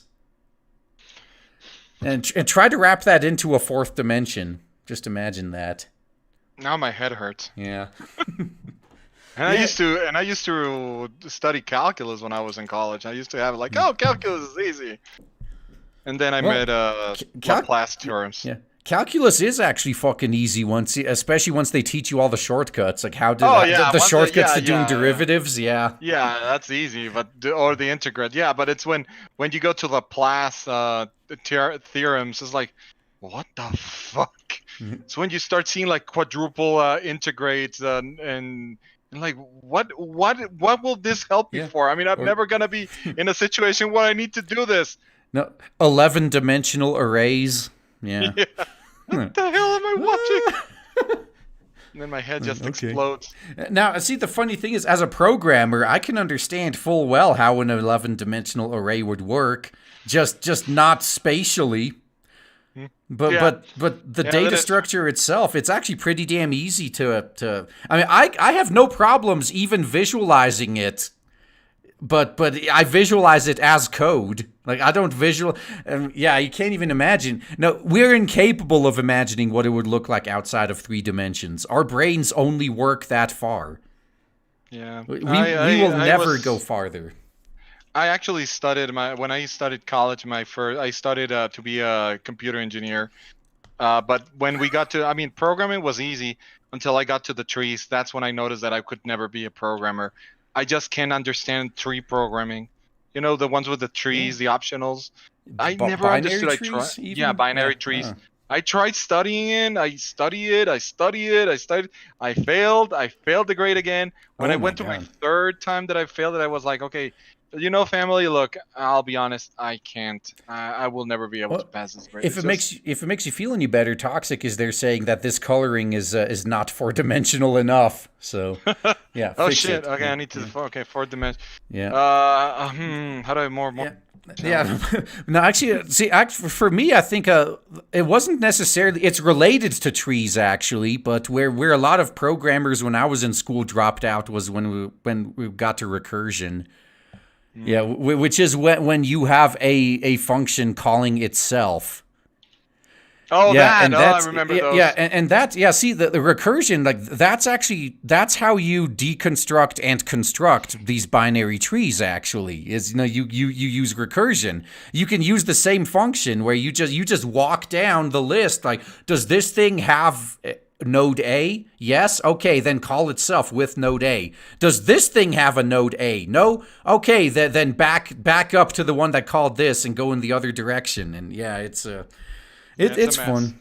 Well, it's actually not a mess code-wise. I mean, you could write within like 5 or 6 lines what would have taken thousands otherwise. But debugging it, on the other hand, that's when it becomes a mess, because all the mess is like it's very clean and easy, like the code is. But then when you're trying to deconstruct what it's actually doing, that's when it gets fun. Yeah. If you have to debug a recursive function, what the actual fuck? I don't even understand how this works, and you expect me to fix it? This is magic to me. Here's something for you, man. This is something that a friend of mine I sent to a friend of mine, and I think you're one of the few persons I can actually show him this, and will understand and find it funny. Better not be porn again. No, it's not Yeah. porn. Okay. Yeah. Yeah, my sister actually sent me that a few weeks ago. But yes, really? that's yeah. No, that is true. That's exactly how it is. But it fucking works. Shut up. Exactly. Yeah. Like, I don't know why it's working, but it's giving me the result I want. I'm not touching it. It's giving me what I need for the program to work. My teacher was like monster because it was, so why is it working? I don't know. It works. Don't I get a grade for this? It's working. It's giving me the result. I don't know how it worked. I don't know what I did. Give me my freaking F. Give me at least a C. It's working. Yeah. Oh man, I had a horrible programming teacher when I was studying C, and then we went into C plus, and I'm like, I'm gonna die here. I'm gonna die in pain and suffering. Well, but Oh, it gets easier though. You go C++ is easier than C, and then C sharp is even easier because they completely remove pointers from it. yeah, they didn't teach us a C sharp. They went directly to Builder. They took us to C Builder, which Yeah. was kind of like easier because it was just basically the program already like digested. You just, well, I need this. Oh, okay, just go into the library, grab this, and put it there. Done. But this is like super complicated. Couldn't be easier if I just from nope. You just grab it from the library and put it there. Done. Okay. But yeah, but when we got to tree programming, that's when I noticed that I was never gonna do it because that's when I noticed that okay, I cannot work on computers. As much as I like computers, as much as I like math, this is not. And then I started, and then a friend of mine said, "Hey, I'm making a comic. Oh, cool! I like comics because okay, I like math and everything, but I love comics. It was my hitting joy." And we had a lot of friends that were, you know, how back before the internet. This is before or when the internet was basically starting. We're talking like the early 2000s. We're Yeah. talking early 2000s, late 90s. Oh, so either way, chat. Either way, chat. Sorry. I'm gonna show you. They're telling me to show them what it looks like. So yeah, there you go. That's what we're talking about. That's the Oh, image. Yeah, the yeah. image. The helicopter bird. Yep. It works. Shut the fuck up. I don't know what you whining about. Yeah, pretty much. Yeah. It works. I'm not touching it anymore. It works. Fuck it. Yep. Yeah. That's. Man. No, my favorite is God. One of my first tasks. As a professional coder, I had to jump through so many hoops to get this thing working because I ran into bugs in the software itself that there was no. I mean, I literally couldn't do it the correct way because I'd hit the bugs. So I had to get to the same destination in more creative ways, so to speak. And I wrote this super convoluted spaghetti clusterfuck piece of shit code. And I knew that whoever's gonna ever have to debug this again is probably gonna want to shoot me. So I was like, okay, every fucking line had a comment on it. There's every line like this is what I'm doing here and this is why. This is what I'm doing here. This is why. And I got it working. Checked it in. Everyone's like, okay, this is fine. And 2 months later, I got a bug in that code, and I wrote it, I commented it to all hell, and I open it up and I look at it like I don't even understand what the fuck this is doing. Was I drugged? Yeah. What the hell was I Yeah. smoking when I was doing this? Yeah, I mean clearly it works. I just don't understand why. And I remember writing it, but I still don't remember why it even works. Like what? Oh, that's something that happens when you're working on like a deadline and you're like super stressed, or they want like something for the next day, and it's like 13 pages, and you have like a gazillion characters, and you're like, I'm not gonna finish. I'm not, and then you finish it. They send you the finished image, like the comic book days later, or weeks later in some cases, and you look at it and like, wow, this looks really awesome. How the fuck did I do this again? Because I want to replicate it, but I don't remember how I did it. It's like your brain goes into hyper mode, and you have to finish it because you have to, and then your brain just shuts down, and you start like convulsing. You don't remember much of what you did. You just remember doing it. Hell, you should just have screen reader software or recording software running at all times, I guess. But yeah, I got you there, man. Recreate those same conditions. Like, oh no, if I did this awesome work when I was coming off of a 48-hour straight shift, maybe I just need to not sleep for 2 days before I start working on this again. Oh God, I remember that time. I think my record is 4 days not sleeping. Well, okay, I'll admit I slept like a quick power nap of 30, 40 minutes sometimes, but it was almost 4 days straight working. I don't remember much of the third day. I think it was a hummingbird or something. Hmm.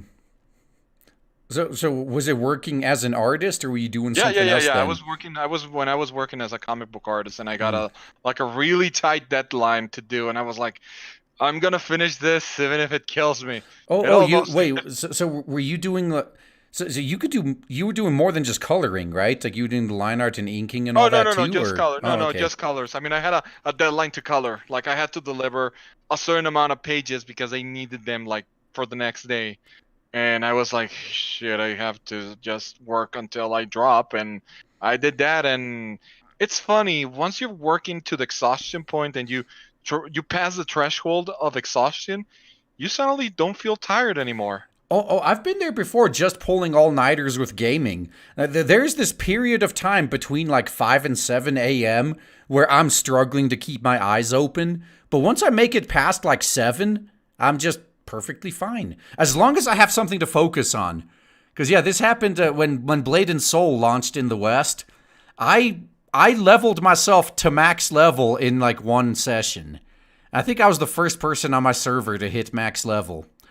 And then it was God. No, that game flipped me the fucking bird at the end too. Holy shit! I'm still So Blade and Soul has I think at least back then it had a limit of I think you could only do like 45 daily quests a day or something. Hmm. Yeah. So then the first day it started at like 7, right? And then I actually didn't. Yeah, because towards the beginning of the game, it was mostly like regular quests. The dailies didn't start getting into like more prominence until later on. So I didn't run into that the first day, but the second day, the max level at this time I think was 45. It's really I think it was 45 was the max level. I was at 44. And I had run out of story quests to do. The only thing left was daily quests. And I hit my fucking cap. So I was sitting there like a third of the way to max level, and I couldn't do quests anymore. And this was after like staying up 35 hours straight playing this. And I'm like, fuck, are you seriously gonna make me just grind trash mobs for the last 2/3 of this level? When I'm already falling asleep? Fuck you. But even then, I still powered through it. I grinded those fucking trash mobs. But as soon as I dinged max level, I just I was just done. I just logged out and I fell asleep at my desk. Like I couldn't stay awake anymore. Like, I'm done. Damn. Yeah. Yeah, that was funny. And there we go. It's done.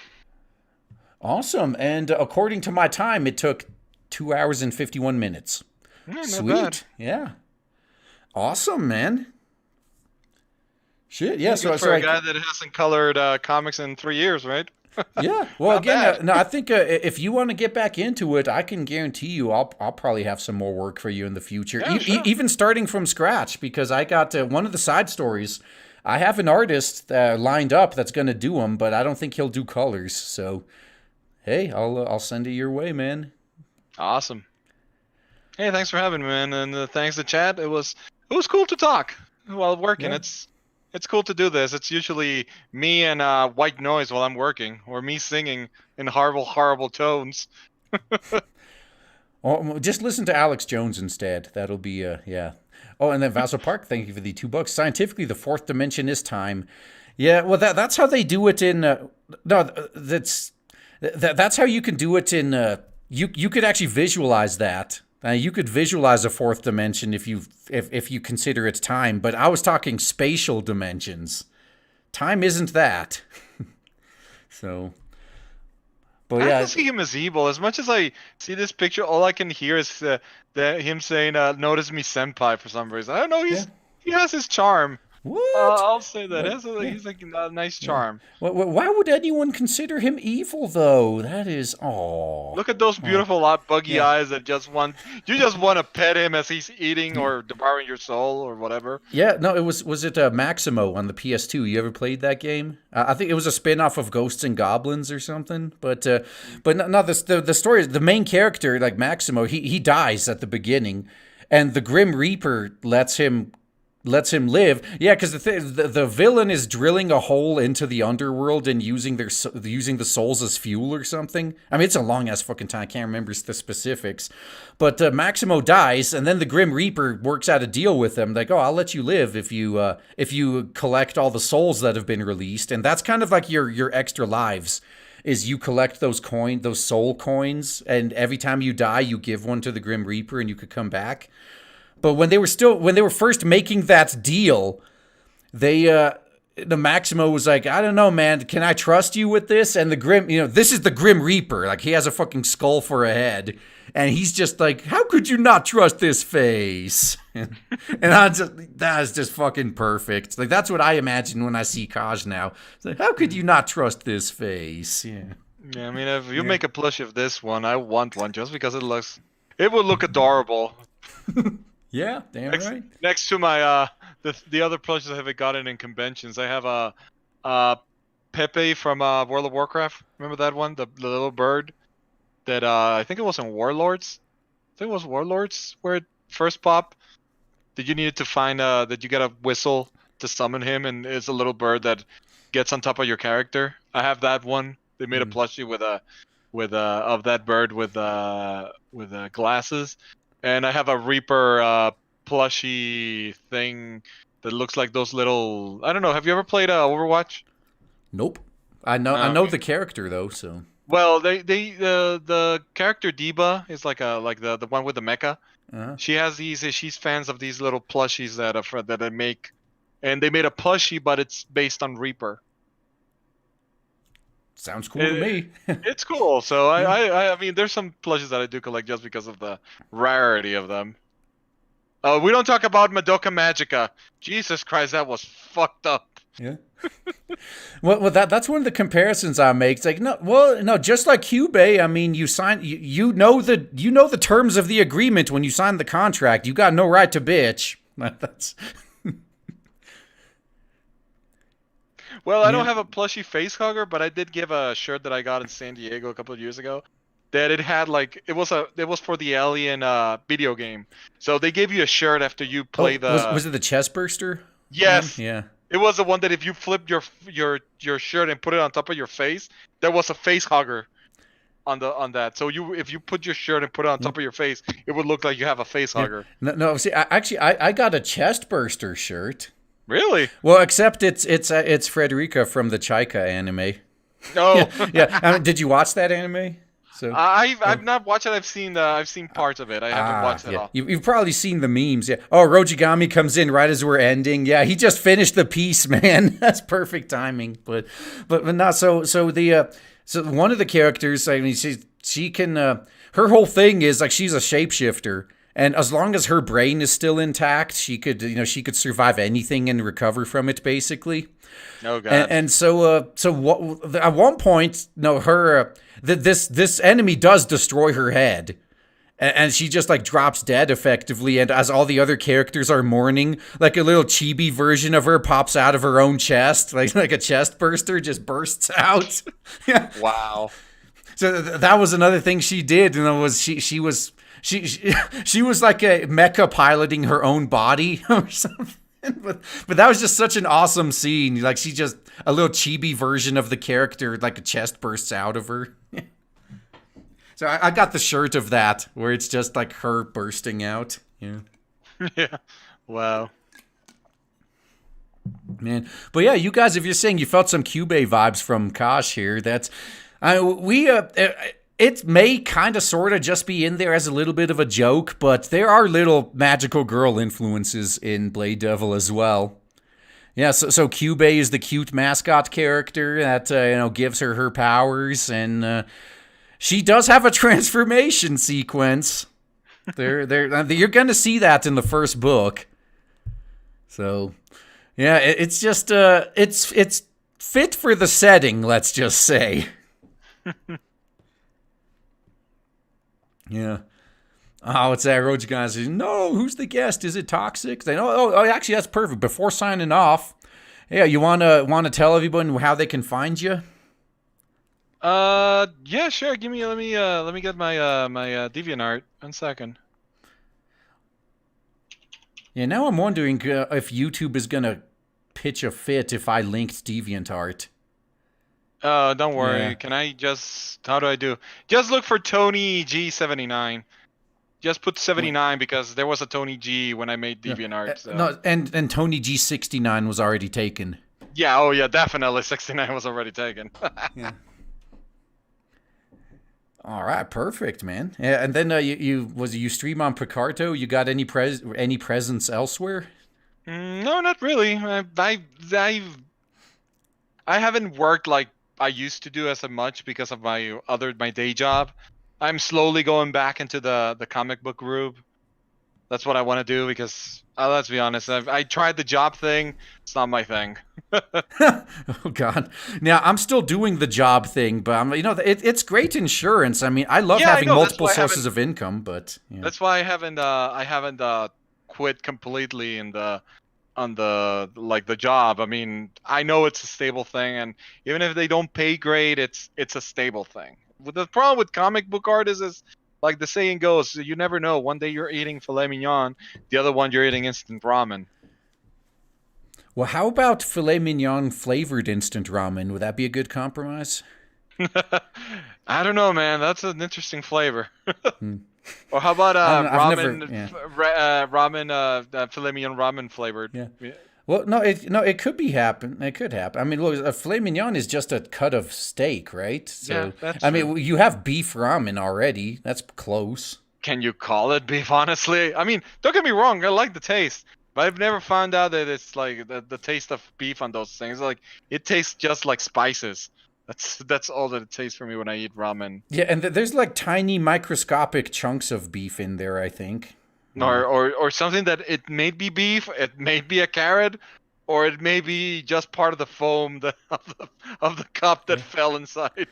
Yeah, I don't know, man. Same thing with the shrimps. It's like it has shrimps. Like these are not shrimps. These are like baby shrimps. Am I okay eating these kind of things? It's like I'm eating a baby here. I mean, that's the shrimp equivalent of veal, I guess. Yeah. Yeah, that's right.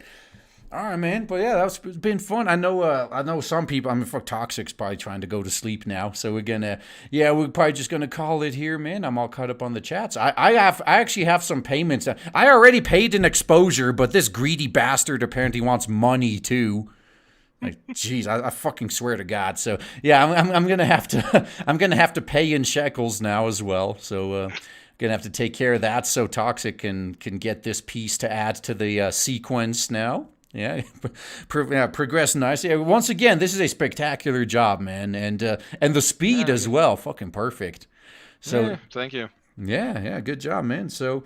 Yeah, remember Tony79 over on DeviantArt. You may have to scroll past a lot of inflation fetish and male preg Sonic porn to find him, but I'm sure you'll get there. And furries too. There's plenty. They're still on DeviantArt, right? They haven't all moved to Fur Affinity. Yeah. Yeah, you're going to be scrolling through a lot of interesting stuff to find him. But just whatever you find, I was forced to do it. I was put in chains and tortured. I did not do it on my own. Especially the yaoi porn. Especially the yaoi porn. Yeah. Oh, okay. So, and then Tyler Preston, thank you the 5. Speaking of DeviantArt, have you heard of Earth 27? It's an elaborate and very detailed reimagining of the DC universe.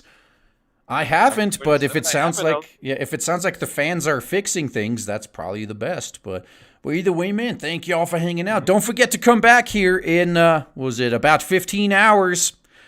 Yeah, 2 p.m. Eastern, we're going to be launching Blade Devil. We're going to be doing the long-ass stream. So I'm going to probably have to leave and go to sleep now, so I'll be ready for that. And yeah, I'm going to let you guys as well. It's going to be a good one. So yeah, thanks again. And good job once again, Tony. I look forward to getting this piece. And yeah, I'll be seeing you guys tomorrow. Yeah. Okay. Take care.